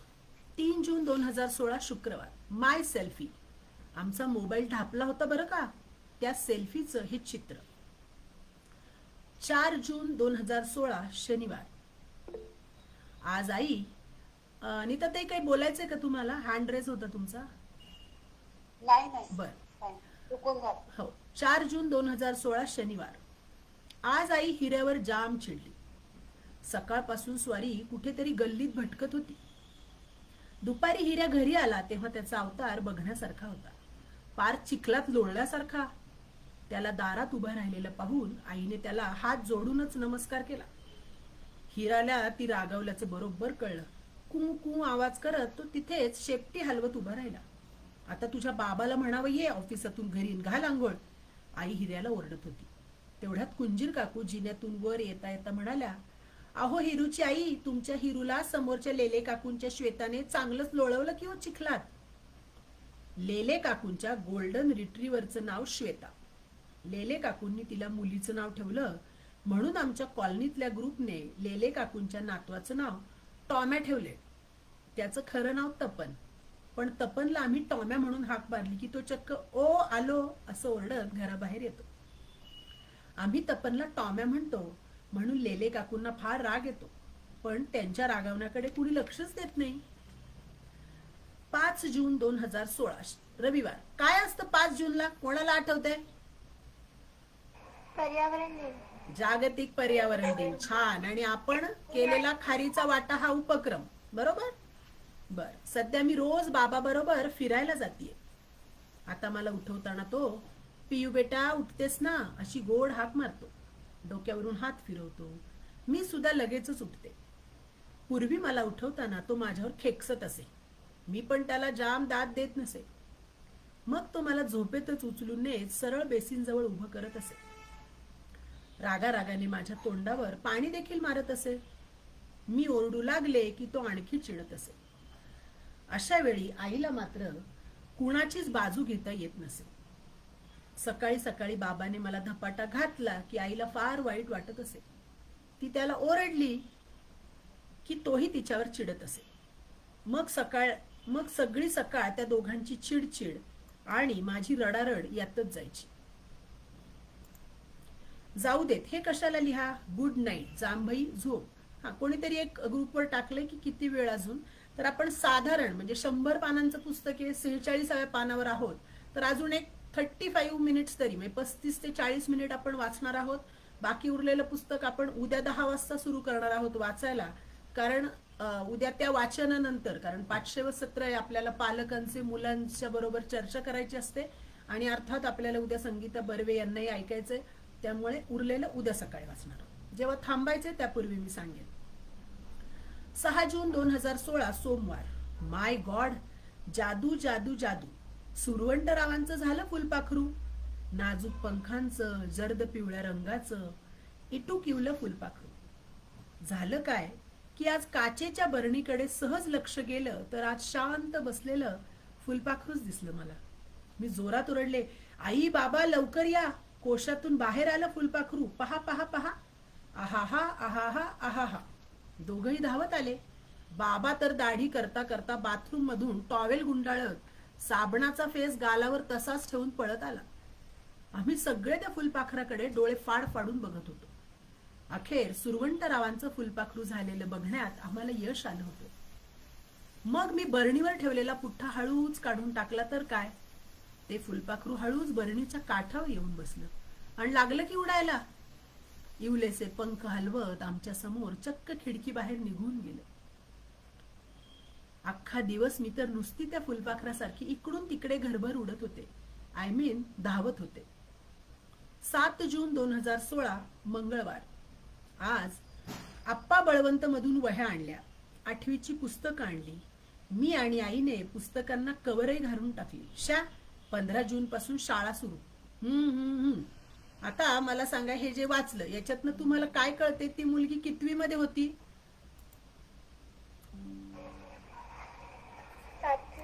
7वी. बरोबर, 7वी मध्ये होती, कारण ती 8वीची पुस्तकं आणायला गेली. आता तुमच्यापैकी कितीतरी मुलं माझी अशी आहेत जे आपले मातृगंधचे शिलेदार जे 7वीच्या वयाचे आहेत ना. तर मग मला सांगा, आता तुमच्यापैकी किती जण तुमची दैनंदिनी किंवा रोजनिशी लिहायला सुरुवात करणार आहेत? जे लिहिणार त्यांच्या करता मातृगंधकडून एक वेगळं बक्षीस देणार आहे आपण. तुम्ही मला ती पाठवायची आहे दैनंदिनी लिहून. हो, सगळ्यांचा हात वर आहे. आता शारण्याचा दिसला, सुहासीचा दिसला, श्रीजाचा दिसला, रसिकाचा दिसला, अन्वीचा दिसला, नंतर अजून सौख्याचा दिसला. अरे वा, छान छान. माझी सगळी मुलं खूप जास्ती सुधारतायत असं पियूच्या आई सोबत मी म्हणू शकते ना, कारण ही सगळी मातृगंधाचे शिलेदार. हे बघा, ही पण आता हात वरती करते असं की लिहिणार आहे म्हणून. बर, 8 जून 2016 बुधवार.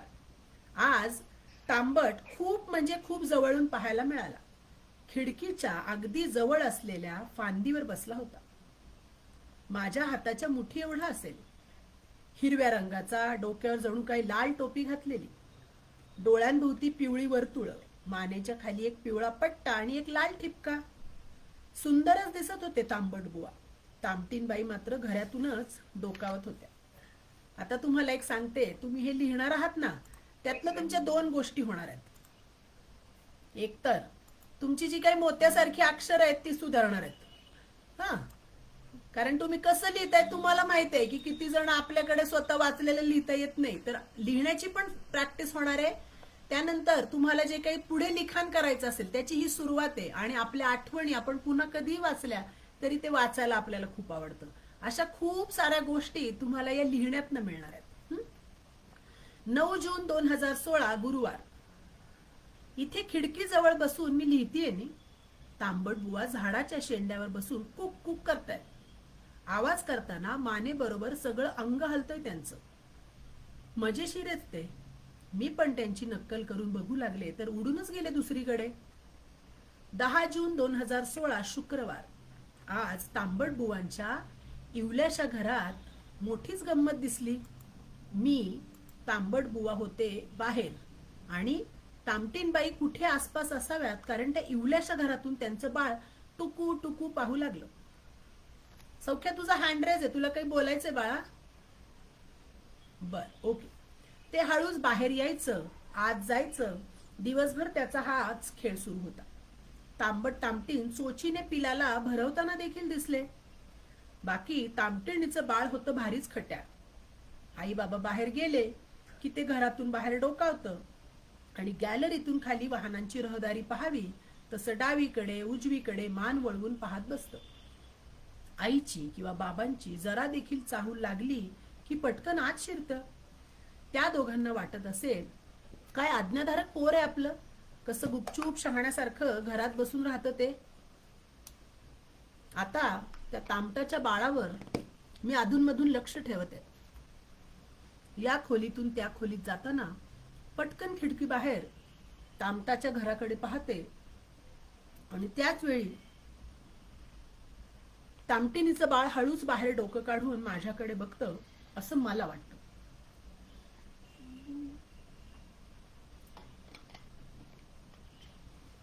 अकरा जून 2016 शनिवार. मस्त पाऊस पडतोय आज. सगळे अगदी वाट पाहत होते ना पावसाची. बाबा तर सारखं म्हणत होता की कसं होणार, कधी येणार, धरणं कशी भरणार, केवढा दुष्काळ पडलाय. पेपरला पण किती ना काय काय छापून येते. गावाकडे पाण्याचे हाल, 8-8 दिवसांनी पाणी, ते पण टँकरने. कुठे कुठे तर विकत घ्यावं लागतंय. शेतकरी राजा पावसाची वाट पाहते. पेरण्या करायच्या आहेत. टीव्हीवर पण खूप काय काय दाखवत आहेत. पावसा पावसा पड पड, भरपूर पड भरपूर पड, गावाकडे पड इथेही पड, सगळीकडे पड खूप खूप पड, पड रे बाबा एकदाचा पड. आपण पडलो तर आपल्याला खरचटत, पाऊस पडला तर त्याला खरचटत असेल का? पड या क्रियापदावरून माझ्या मनात आलेला एक मोठा विचार. 12 जून 2016 रविवार. या हिरुटल्याचा 12 जून 2016 रविवार. या हिरुटल्याचा फार राग येतो कधी कधी. सारखं आपले याला फिरवून आणा, याच्याशी शिवच्या वेळा पाळा. मला तर बाबाचाही राग येतो. सुट्टीच्या दिवशी जे काही हिरूला बाहेर घेऊन जातो ते घरी परत लवकर येतच नाही. मला म्हणतो तू पण चल, म्हणजे सारखं इथे थांबा तिथे थांबा. हे हिरू महाराज रस्त्यातल्या विजेच्या खांबाजवळ जाऊन तंगडी वर करून शू करणार, रस्त्यातच कुठेही शी करणार. शी, आय हेट इट. शिवाय घरात कुणी आलं की आधी त्यांच्यावर भुंकणार, मग त्याला आवरायचं. हिरू गप्प बस, जा तिकडे. मग म्हणायचं काही करत नाही, अहो घाबरू नका, या या. मग ते कुणी आत येईपर्यंत हिरू बुवांना धरून ठेवायचं. आणि मग हिरूटल्याच कौतुक. घरभर हिंडत असतो सारखा. टीव्ही लावला की आम्ही सगळे फरशीवर आणि हे महाराज सोफ्यावर. एक मिनिट.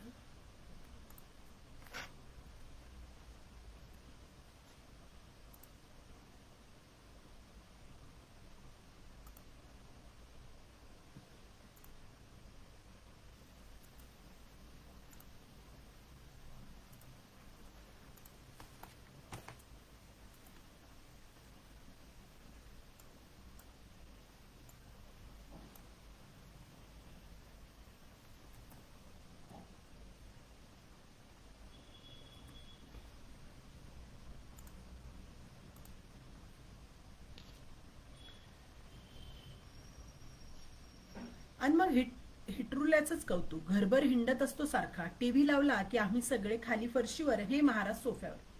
सोफा जसा काही याच्याच मालकीचा. मूर्ख कुठला, बावळट. जाऊ दे मरू दे, त्याच्याकडे लक्षच नाही द्यायचं आपण. तो हिरुटल्या आणि तो बाबुटल्या, घाला गोंधळ. 13 जून 2016 सोमवार. आज दिवसभर मी वेगवेगळ्या कविता म्हणत होते. या बाळांनो या रे या, लवकर भरभर सारे या. मोगरा फुलला, आ मोगरा फुलला, लहान माझी भाऊली, तिची मोठी सावली. पण ही कविता पूर्ण आठवलीच नाही. एक होती मंदा, चिरत होती कांदा. शा, कांदा कोण चिरेल? या चिमण्यांनो टिपा टिपा ग अंगणातले दाणे. एक तुतारी द्या मजा आणून. 1 2 3 4 5 6 7 8 9 10 11 12 13. आई ग, बघ ना कसा हा हिरू, याचं भुंकणं सारखंच सुरू. आता पुरे. परवापासून शाळा सुरू होणार आहे. लवकर उठावे लागणार आहे. शाळेत जावे लागणार आहे बाबो. 14 जून 2016 मंगळवार. येस, उद्यापासून शाळा सुरू होणार. मी आज दुपारीच दप्तर भरून ठेवलंय. नवीन कंपास पेटीत नवं जेल पेन, एक बॉल पेन, एक डार्क पेन्सिल आणि एक शाई पेन, एवढी पेन ठेवली आहेत. शिवाय लाल आणि निळ्या रंगाच्या 2 पेन्सिली पण आहेत. शार्पनरने त्यांना चांगली टोकं करून ठेवली आहेत. माझा शाळेचा गणवेश, निळा स्कर्ट आणि पांढरा ब्लाउज. कालच आईनं धुवून ठेवलाय. मी त्याला इस्त्री पण केली. कॅनव्हासचे बूट मागच्याच आठवड्यात धुवून ठेवल्यामुळे स्वच्छ दिसतायत. मोजे सुद्धा. वह्या पुस्तकांना कवर घातली आहेत. जेवणाच्या डब्याचं झाकण शोधून ठेवलं. पाण्याची नवीन बाटली आणलीये. खूप मस्त आहे, रंगीत फुलांची. आकार पण मस्त आहे तिचा, ढब्बू गोल. डीमार्ट मधून आणली आहे. आता लवकर झोपते कारण उद्या लवकर उठायचंय. लवकर निजे लवकर उठे तया दीर्घ आयुरुग लाभे. हे सुभाषित वहीत 30 वेळा लिहायला सांगितलं होतं बाईंनी. आता ते कृतीत पण उतरवलं पाहिजे ना. 15 जून 2016 बुधवार. आजचा दिवस फार भारी गेला. आता आमचा नवीन वर्ग 8वी अ. या वर्षीच्या क्लास टीचर खूप छान आहेत. त्यांनी आमच्या बरोबर खूप गप्पा मारल्या. आल्या आल्या त्यांनी आम्हाला आमचे मार्क्स विचारले. खरं तर मला सांगावंसं वाटत नव्हतं, पण सांगावं तर लागणारच. मला 72% पडलेत 7वीत, नंबर 24वा. सुट्टीत कोणी कोणी काय काय केलं असं बाईंनी विचारल्यावर मात्र मला एकदम भारी वाटायला लागलं. कोणी आई बाबांबरोबर सहलीला जाऊन आल्या होत्या, कोणी आजी आजोबा, मामा मामी, आत्या काकांकडे सुट्टी घालवायला गेल्या होत्या, तर बऱ्याच जणांनी फारसं काहीच केलं नव्हतं टीव्ही आणि खेळण्याशिवाय. माझा नंबर आला तेव्हा मी तोंडी न सांगता पटकन दप्तरातून वही काढली आणि बाईंना नेऊन दिली. सुट्टीत मी काय काय केलं हे बाई मनाशी वाचू लागल्या आणि म्हणाल्या, अरे वा, मग तर मला अजूनच भारी वाटायला लागलं. शाळेत खूप मज्जा आली. आम्ही सगळ्याजणी कितीतरी दिवसांनी भेटलो, खूप गप्पा मारल्या, खूप धिंगाणा घातला. आता मी रोज शाळेत जाणार आहे, कारण काढून शाळा नाही बुडवणार. 18 जून 2016 शनिवार. आता बघा 15 नंतर 18 आहे, म्हणजे मध्ये काहीतरी गॅप घेतला असेल तिने शाळेमुळे, जर जमलं नसेल तर. आज सकाळची शाळा होती. मधल्या सुट्टीत आम्ही ठरवलं की दुपारी आपण सायलीकडे जमायचं. त्याप्रमाणे घरी आल्यावर जेवण करून लगेचच मी सायलीकडे जायला निघाले. सायली आमच्या घराच्या बऱ्यापैकी जवळ राहते. गुड्डी मात्र लांब राहते. ती सायकलवरून आमच्याकडे येते. मला आणि सायलीला मात्र अजूनही सायकल घेतलेली नाही. माझ्याकडची छोटी सायकल मला आता फारच लहान वाटते. म्हणजे माझी उंची वाढलीये. मी 5वीत असताना बाबाने मला आणली होती, ती आता खराबही झालीये. हे वर्ष संपलं की मग मात्र मी बाबाजवळ सायकलसाठी हट्ट धरणार आहे. सायकल नाही म्हणजे काय? मी दुपारी 2 वाजता चालत चालत सायलीकडे जात होते, तर गुड्डी मागून सायकलवर आली. मी उडी मारून तिच्या मागे बसले. मी बसल्याबरोबर गुड्डी थोडीशी कडमडली. नंतर मात्र तिने जोर देऊन पायडल मारलं आणि मग मस्तपैकी सायकल मारली. सायली आमची वाट पाहत गॅलरीत उभी होती. आम्ही पोटभर गप्पा मारल्या, खूप हसलो, खूप खिदळलो. आमच्या एका नवीन बाईंची नाकात बोलण्याची नक्कल गुड्डीने डिट्टो करून दाखवली. मग सायलीने तिच्याकडचे खोक्यात ठेवलेले शंख शिंपले दाखवले. तिच्या घरातल्या खिडकीला लावलेल्या शंख शिंपल्यांच्या माळांपैकी 2 माळा तुटल्या होत्या. सायलीच्या आईने त्या सायलीला देऊन टाकल्या होत्या. मग त्या शंख शिंपल्यांचं काय बरं करता येईल असा विचार करता करता सायलीने ते खोकं फरशीवर उपडं केलं, म्हणजे रिकामं केलं. तेवढ्यात गुड्डीने याची खेळणी करूया का अशी कल्पना लढवली. आम्हाला तिची आयडियाची कल्पना खूपच आवडली. पण आता घरी जायला उशीर होईल म्हणून मी म्हटलं की आपण उद्या परत जमूया. उद्या मात्र लवकर जेवण करून 11 वाजता सायलीच्या घरी जमायचं आणि 6 वाजेपर्यंत थांबायचं असं आमचं ठरलंय. सायलीच्या आईलाही जाताना आम्ही सांगितलं की त्या शिंपल्यांची आम्ही खेळणी तयार करणार आहोत. त्यावर सायलीची आई म्हणाली, करा बाई करा, काहीही करा. बरेच दिवस झाले तुम्ही घरात काही धुडगूस घातला नाहीये, त्यामुळे आम्हालाच काहीतरी चुकल्यासारखं वाटतंय. आमच्या तिघींच्याही आयांना आम्ही एकत्र जमलो नाही की करमत नाही. गुड्डी माझ्याकडे आली नाही की आई सुद्धा मला विचारते, गुड्डी आली नाही ग बरेच दिवसात, काही भांडण बिंडण नाही ना झालं? किंवा मी गुड्डीकडे गेले नाही की गुड्डीची आई तिला असंच विचारते. पण आम्हा तिघींच्यात फारशी भांडण होतच नाहीत. आमच्यात अगदी एकी आहे. शिवाय परीक्षेत आमचे नंबरही जवळपास असतात. कधी मला जास्त मार्क्स मिळतात, तर कधी गुड्डीला, तर कधी सायली पुढे असते. या वर्षी मात्र आम्ही पुढील गोष्टी करायच्या ठरवल्या आहेत. 1. भरपूर अभ्यास करायचा. 2. सिनेमा, टीव्ही आणि त्यातली गाणी म्हणणं, जाहिराती पाठ करणं, एकमेकांना पिक्चरची स्टोरी सांगण्यात वेळ घालवणं, या गोष्टी पूर्ण बंद करायच्या. 3. आपल्या निकालात काही फरक पडतोय का हे पाहायचं. शिवाय आमच्यापैकी कुणीही आई बाबांकडे या सिनेमाला चला, त्या सिनेमाला चला असा हट्ट या वर्षात करायचा नाही. 4. अभ्यासाचा कंटाळा आला की काही नवीन गोष्टी करायच्या. खेळायचं, टेकडीवर फिरायला जायचं. तर आमचं उद्या सकाळी 11 वाजता जमायचं नक्की ठरलं आणि गुड्डीच्या सायकलवरून आम्ही घरी निघालो. तेवढ्यात सायली गॅलरीतून ओरडली, उद्या येताना फेविकॉल घेऊन या, माझ्याकडचा संपलाय. गुड्डी ओरडली, मी घेऊन येते, आणि तिने पुन्हा जोरात सायकल मारली. मी मागे पाहत सायलीला टाटा केला. 19 जून 2016 रविवार. 11 वाजता आम्ही सायलीच्या घरी पोहोचलो तर ती आमची वाट पाहत गॅलरीतच उभी होती. तिने आम्हाला बसायला चटई घालून ठेवली होती. मग आम्ही वेळ घालवला नाही. सायलीने शिंपल्यांचा डबा चटईवर ठेवला. गुड्डीने बॅगेतून फेविकॉलची छोटीशी डबी काढली. तिच्याच बॅगेमध्ये मी माझी रंगपेटीही टाकली होती, ती सुद्धा बाहेर काढली. मी बसल्या बसल्या फेविकॉलने 2-2 शिंपले एकमेकांवर चिकटवून त्याच्या पेट्या तयार करू लागले. गुड्डीने मी तयार केलेली एक पेटी उचलली आणि पालथ्या ठेवलेल्या शिंपल्यावर चिकटवली आणि त्या पेटीवर आणखी एक शिंपला तिरका चिकटवला आणि मागे 2 शिंपले चिकटवून तिरक्या शिंपल्याला आधार दिला तर तो ससाच दिसू लागला. मी गुड्डीला म्हटलं की सशासारखाच आकार दिसतोय तू तयार केलेल्या खेळण्याचा. तर गुड्डी म्हणाली की ससाच येतो. शेजारच्या जोशी काकूंकडच्या शिंपल्यांच्या खेळण्यात पाहून आले, त्यात असाच तयार केलेला ससा आहे. मग मी ते सगळं खेळणं नीट वाळल्यावर काळ्या रंगाने त्याला छान डोळे काढले आणि शिंपल्यांच्या रेषांमध्ये फिकट गुलाबी रंग हलकेच भरला. सायली म्हणाली की खरोखरच ससा दिसतोय हा. आमचं हे खेळणं तयार होईपर्यंत सायलीने रंगीत कागदावर सारख्या आकाराचे शिंपले चिकटवून इतकं सुंदर डिझाईन तयार केलं होतं की बस. मग आम्ही अशीच 4-5 छान छान खेळणी तयार केली. गुड्डीने तर शिंपल्यांच्या पेटीत बसलेला पोपट सुद्धा तयार केला. त्या पोपटाला मी हिरवा रंग दिला आणि त्याच्या चोचीला म्हणजे चिकटवलेल्या बारीक शंखाला लाल रंग दिला. या सगळ्या उद्योगात दुपारचे 4 कधी वाजले कळलं देखील नाही. सायलीच्या आईने आमच्या पुढ्यात कॉफीचे कप ठेवले. ती म्हणाली, उठा आता, बराच वेळ बसला, जरा दोरीच्या उड्या बिड्या मारा, खाली ग्राउंडवर खेळा.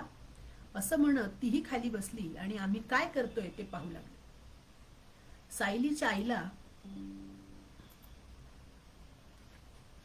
आम्ही तयार केलेली खेळणी पाहून फारच कौतुक वाटलं.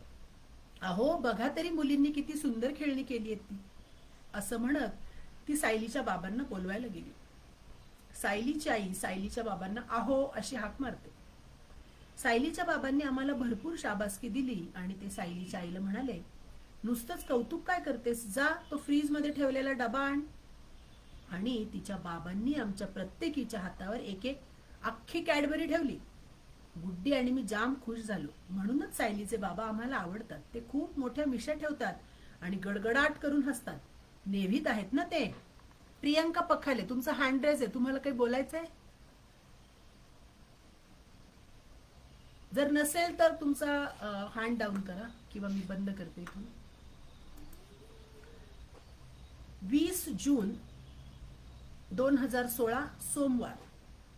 देव मला प्रसन्न झाला आणि त्याने जर मला विचारले, वत्सा तुला काय हवं ते माग, तर मी त्याला म्हणेन, देवा मला छान हिरवगार झाड कर. कारण मला या गर्दीतून रोज शाळेत जायचा खूप कंटाळा येतो. शाळेच्या रिक्षात सुद्धा गर्दी, बसायला जागा मिळत नाही, कितीतरी वेळ उभं राहावं लागतं, नाहीतर कुणाला तरी मांडीवर घ्यावं लागतं.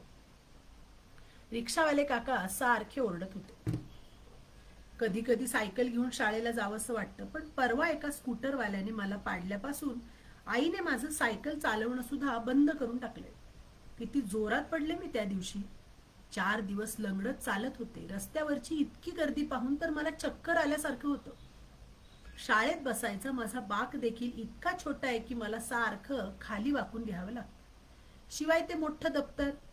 देवा खरंच सांगते, मला कंटाळा आला या सगळ्याचा. तू मला आपलं झाड करून टाक बरं, म्हणजे कुठे चालणं नको आणि फिरणं नको.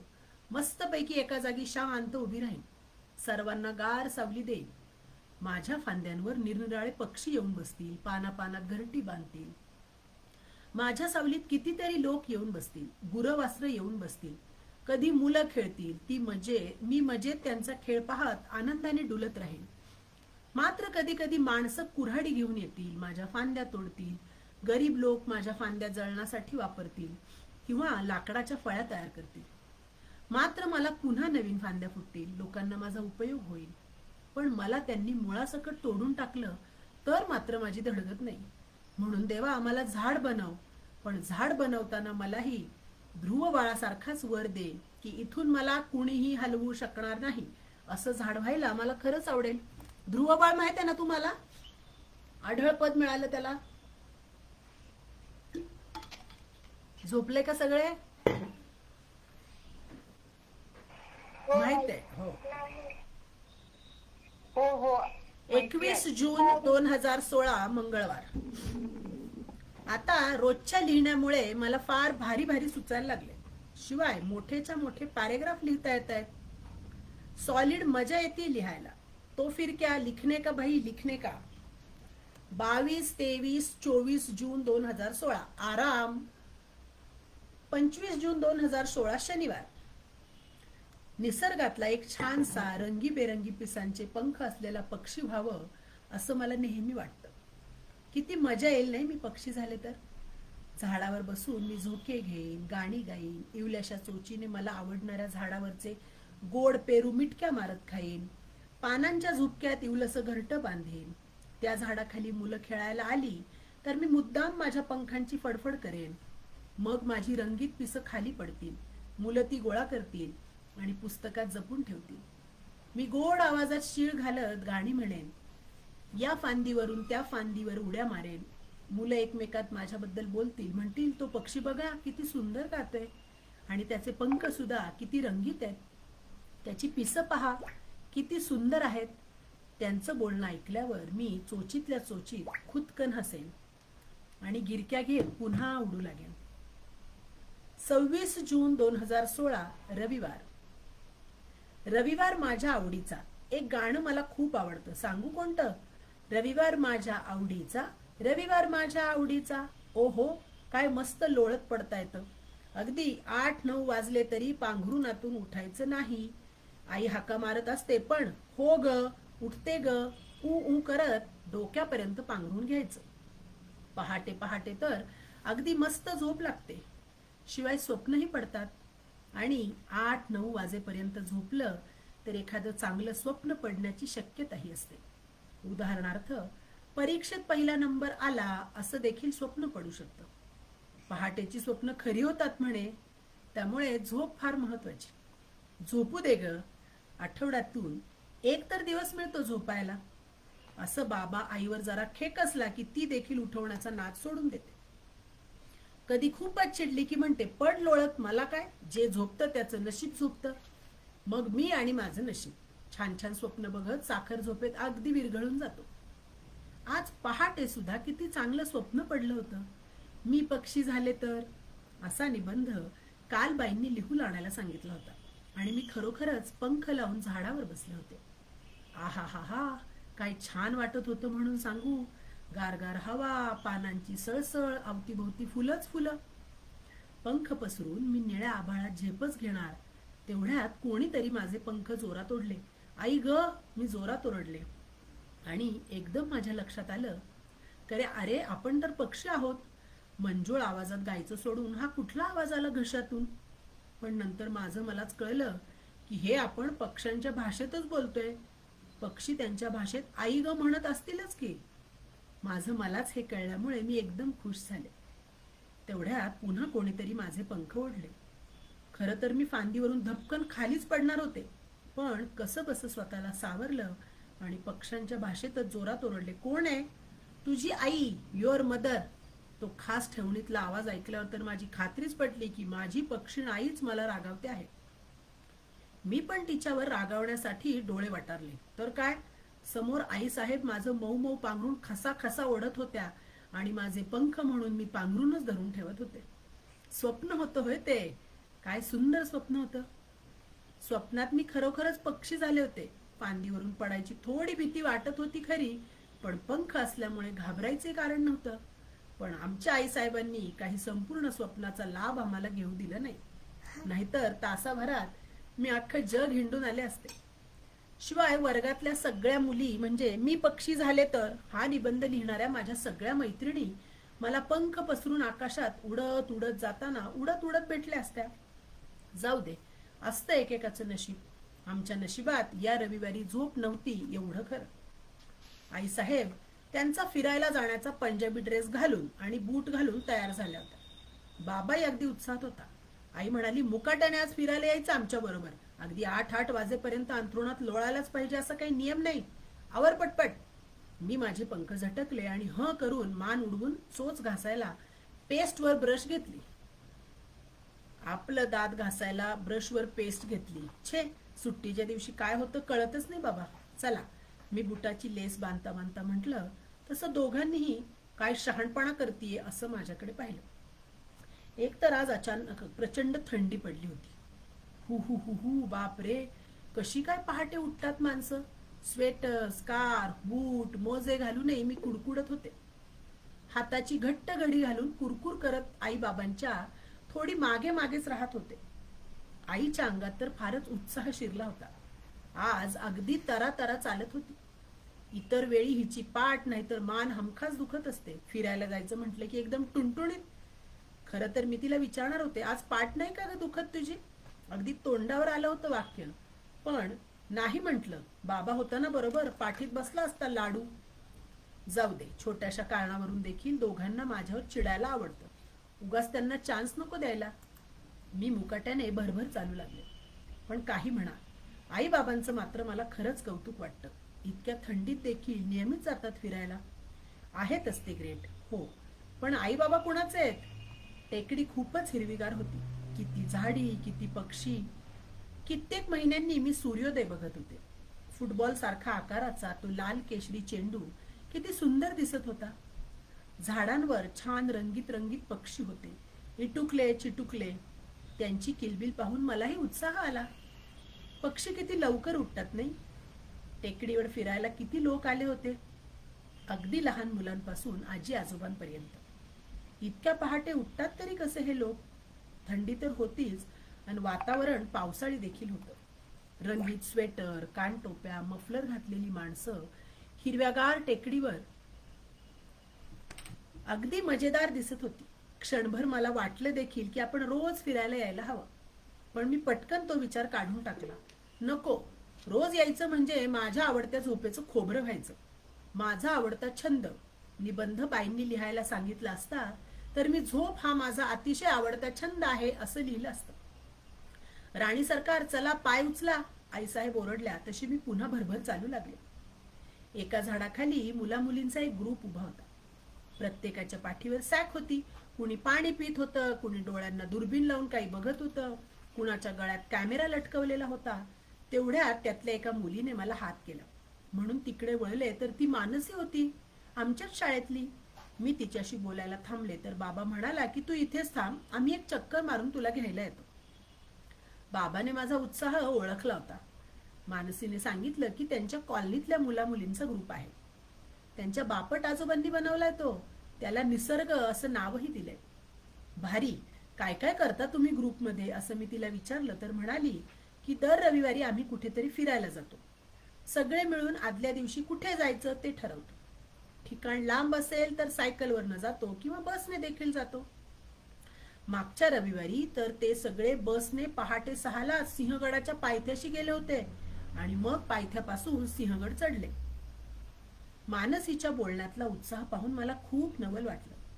मला मागच्या वर्षीची शाळेची सिंहगड ट्रिप आठवली. बापरे, काय तो चढ, किती ते चालणं, कुठून आलो सहलीला असं झालं होतं मला. मानसीने मला बापट आजोबांची ओळख करून दिली. बापट आजोबांनी गुडघ्यापर्यंतची पांढरी हाफ पॅन्ट घातली होती, निळा टी शर्ट होता, डोक्यावर गोल हॅट होती आणि गळ्यात दुर्बीण. घाऱ्या घाऱ्या डोळ्यांचे गोरे गोरे बापट आजोबा खूप छान दिसत होते. खरं तर ते आजोबा वाटतच नव्हते. रोज येतेस का फिरायला? बापट आजोबांनी असं विचारल्यानंतर मात्र मला अगदी लाजल्यासारखं झालं. मी अधूनमधून येते, आई बाबा येतात रोज असं मी त्यांना सांगून टाकलं. तेवढ्यात आई बाबा येऊन पोहोचले. बापट आजोबा तर त्यांच्या ओळखीचेच होते. दोघांनी थोडा वेळ त्यांच्याशी गप्पा मारल्या. शाळेत भेटून आपण पुढच्या रविवारचं ठरवू असं म्हणत मी मानसीला टाटा केला. खरं सांगू, आजचा संपूर्ण रविवार खूप आनंदात गेला. फिरून आल्याबरोबर मी स्वतःहून बागेला पाणी घातलं, अजिबात आळस न करता माझं पटपट आवरलं आणि बाबा बरोबर चक्क मार्केट यार्डला जाऊन भाजीही आणली. घरी आल्याबरोबर पिशव्यांमधून काढून ती हिरवीगार ताजी भाजी फ्रीजमध्ये नीट लावली. जेवायला स्वतःहून सगळ्यांची पानं घेतली. टीव्ही समोर ताट घेऊन न बसता व्यवस्थित आई बाबांबरोबर गप्पा मारत जेवले. दुपारी देखील न झोपता मन लावून वहीत एवढं सगळं लिहून ठेवलं. केवढं लिहिलंय ना मी आज. शिवाय चक्क मी आईला सांगितलं की उद्या लवकर उठव मला. का? आईने विचारले. तिच्यासाठी खरं तर हा धक्काच होता, पण मला यापेक्षा जोराचा धक्का तिला द्यायचा होता. मी म्हंटल फिरायला जायचंय ना. आई बाबांचे आश्चर्याने मोठे झालेले डोळे पाहून मला गंमत वाटली. आणि कितीतरी दिवसांनी आईने माझी चक्क गोड गोड पापी घेतली. 27 जून 2016 सोमवार. आज वर्गामध्ये बाईंनी एक कविता 3दा लिहून आणायला सांगितली. तीही पेन्सिलीने. बाई म्हणजे कधी कधी आतीच करतात. नव्या वहीत पहिल्या पानावर सुरुवात करायची म्हणजे अक्षर चांगलं आलं पाहिजे म्हणून मी पेन्सिलीला टोक करत होते. पेन्सिल निम्मी संपायला आली होती तरी मी टोकच करत होते. शार्पनर मधून पेन्सिलीच्या झालरी बाहेर पडत होत्या. बाहुलीचं एक छान चित्र काढून रंगवायचं आणि फ्रॉकच्या जागी या झालरी खऱ्या फ्रॉक सारख्या चिकटवून टाकायच्या अशी आयडियाची कल्पना मला सुचली. मग तर मी मुद्दामच पेन्सिल गरागरा फिरवू लागले. शार्पनर मध्येच तिचं टोक मोडून जात होतं. आई काहीतरी काम करत होती. मला म्हणाली, मन्या आज काय शिकवलं सांग बरं. मी म्हंटल, खूप गणित. हो, पण गणितात काय. आई म्हणजे फारच प्रश्न विचारते. मी लगेच तिला भराभर गणितच म्हणून दाखवलं. क पेन्सिल ही ड पेन्सिल पेक्षा लांब आहे म्हणून ड पेन्सिल ही क पेन्सिल पेक्षा आखूड आहे अशी गणितं घातली. हा हा असं म्हणून मी ती पेन्सिल आणखीनच जोरजोरात फिरवू लागले. आता माझी पेन्सिल खूपच छोटी म्हणजे माझ्या हातात कशी बशी मावेल एवढी झाली होती. तेवढ्यात आईने माझ्या हाताकडे पाहिलं. पेन्सिलीच्या झालरी माझ्या फ्रॉकवर पसरल्या होत्या. आईने सरळ माझ्या हातातली ती बारकुडी पेन्सिल काढून घेतली. शार्पनरही काढून घेतलं आणि दोन्हींची रवानगी कंपास पेटीत करून टाकली. आता आई रागवणारी याची मला खात्री पटली म्हणून मी घाईघाईने तिला म्हटलं, अगं हो, एक गाणं पण शिकवलं. आईला गाणं आवडतं. हा, कोणतं. तिचा राग आपोआप कमी व्हायला थोडा वेळ लागणार होता. मी लगेच गाणं म्हणून दाखवू लागले. टप टप टप टप काय बाहेर वाजते ते पाहू, चल ग आई पावसात जाऊ जाऊ. असं ते गाणं मी कंपास पेटी वाजवत ताल धरून गाऊ लागले. तर काय, खरोखरच टप टप टप टप पावसाचे थेंब वाजू लागले. खरं म्हणजे आश्चर्य वाटायलाच पाहिजे असं काही नव्हतं. पावसाळा सुरू झालाच होता. अभ्यासाच्या भाषेत म्हणायचं तर तो वर्षा ऋतूचा आरंभ होता. पावसाचे थेंब वाजू लागले. मला इतका आनंद झाला की बस. मी आईला विचारलं, आई मी पावसात जाऊ. मला वाटलं आई त्या गाण्यातल्या आईसारखं 3दा म्हणेल नको नको नको आणि मग मी गाण्यात म्हणेन, ए आई मला पावसात जाऊ दे. पण ती आमची आई होती. ती लगेच म्हणाली, जा ना.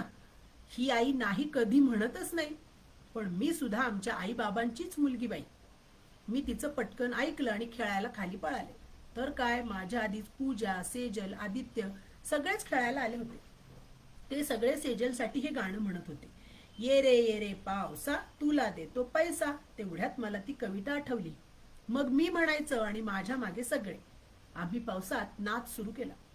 ढग वाजे ढमढमा ढमढम, पाऊस आला दणदणा दणदण. या रे या नाचूया, गारा पडल्या वेचूया, आज खेळू धमधमा धमधम, होऊ दे सर्दी छम छमा छम छम. ही ओळ मग आम्ही ठेक्यात सगळे मिळून म्हणू लागलो. ते गाणं झाल्यानंतर म्हणजे खूप खूप वेळा म्हणून झाल्यानंतर आम्ही ओंजळीत खूप खूप पाऊस झेलला. ओंजळीत पावसाचे थेंब जमा झाले की ते पाणी पिऊन टाकायचं. असं करत आम्ही खूप खूप शुद्ध पाणी सुद्धा प्यायलो. अंगणातल्या फरशीवर तुडुंब पाणी होतं. रस्त्यावरही पाणीच पाणी वाहत होतं. आम्ही मग पाण्यात उड्या मारून पाय आपटून आपटून एकमेकांच्या अंगावर पाणी उडवायला सुरुवात केली. सेजल तर चेकाळलीच होती. ती आमच्यातलं लिंबू टिंबू होती म्हणजे फक्त 2-3 वर्षांची. ती जोर जोरात उड्या मारत होती. अंगणात साचलेल्या पाण्यात तिने लोळालोळीला सुरुवात केली. त्या बाळाच्या करामतीवर त्यांच्या आईसाहेब लक्ष ठेवून होत्याच. त्या खिडकीतून तिला हाका मारत होत्या. नंतर मात्र सेजलची आई सरळ पावसात आली आणि तिने सेजलची उचल बांगडी केली. आम्ही खूप म्हणजे खूपच वेळ पावसात भिजत होतो. पूजाला तर शिंका येऊ लागल्या. मग आदित्यने तिची नक्कल सुरू केली. मग आम्ही सगळे मुद्दामच शिंकांवर शिंका देऊ लागलो. आदित्य तर तोंड वर करून तोंडावर पाऊस झेलायचा आणि नाकात थेंब गेला की त्याला खरोखरची शिंक यायची. आम्हाला हा खेळ सुद्धा खूप आवडला. मग मात्र आमची जी काही शिंकाशिंकी सुरू झाली की विचारूच नका. तेवढ्यात सेजलबाई मस्त पैकी लोकरीचा फ्रॉक घालून खिडकीत उभ्या राहिल्या. तिच्या आईसाहेबांनी तिचे केस खसाखसा पुसून डोक्यावर झालरीचं टोपडं सुद्धा चढवून टाकलं होतं. फारच गोंडस बाळ दिसत होतं ते.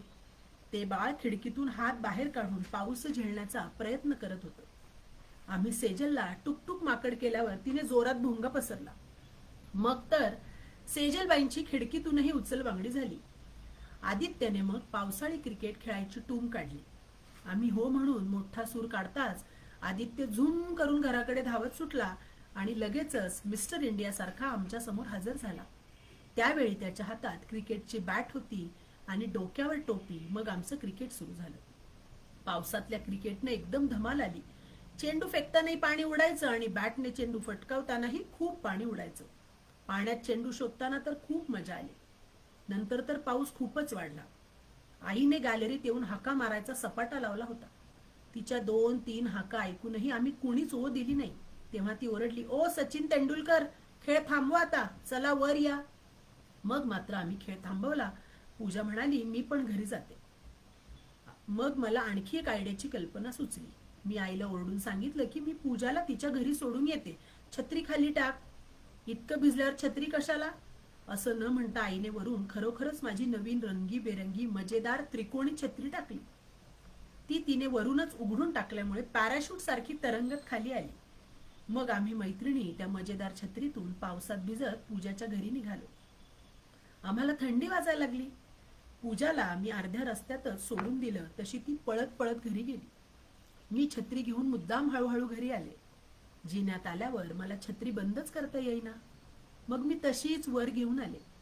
जिन्यावरून पण खूप पाणी वाहत येत होतं. केतकर काकू खिडकीतून पाहत म्हणाल्या, हळू, घसरशील. पण मी घसरणार नाही हे मला माहित होतं. मी मुद्दामच जोरात उड्या मारत वर गेले. घरात गेल्याबरोबर माझ्या पायाशी पाणी जमू लागलं. आईने मला बाथरूम मध्ये ढकललं आणि स्वतःच टॉवेलने माझे केस खसा पुसू लागले. मी आईच्या कमरेला मिठी मारून शांत उभी होते. डोकं मात्र टॉवेलमध्ये खसा हलत होतं. आमच्या आईचं हे असं असतं. मी पटकन कपडे बदलले. आईने सगळ्यांसाठी छान गरमागरम कॉफी केली. छान गरम गरम वाटलं. खिडकी बाहेर पाऊसच पाऊस होता. रस्त्यावरून पाणीच पाणी वाहत होतं. यानंतर क्रमशः 28 जून 2016 आपण उद्या सकाळी 10 वाजता वाचणार आहोत आणि जे सहभागी झालेत त्यांचे मनपूर्वक आभार.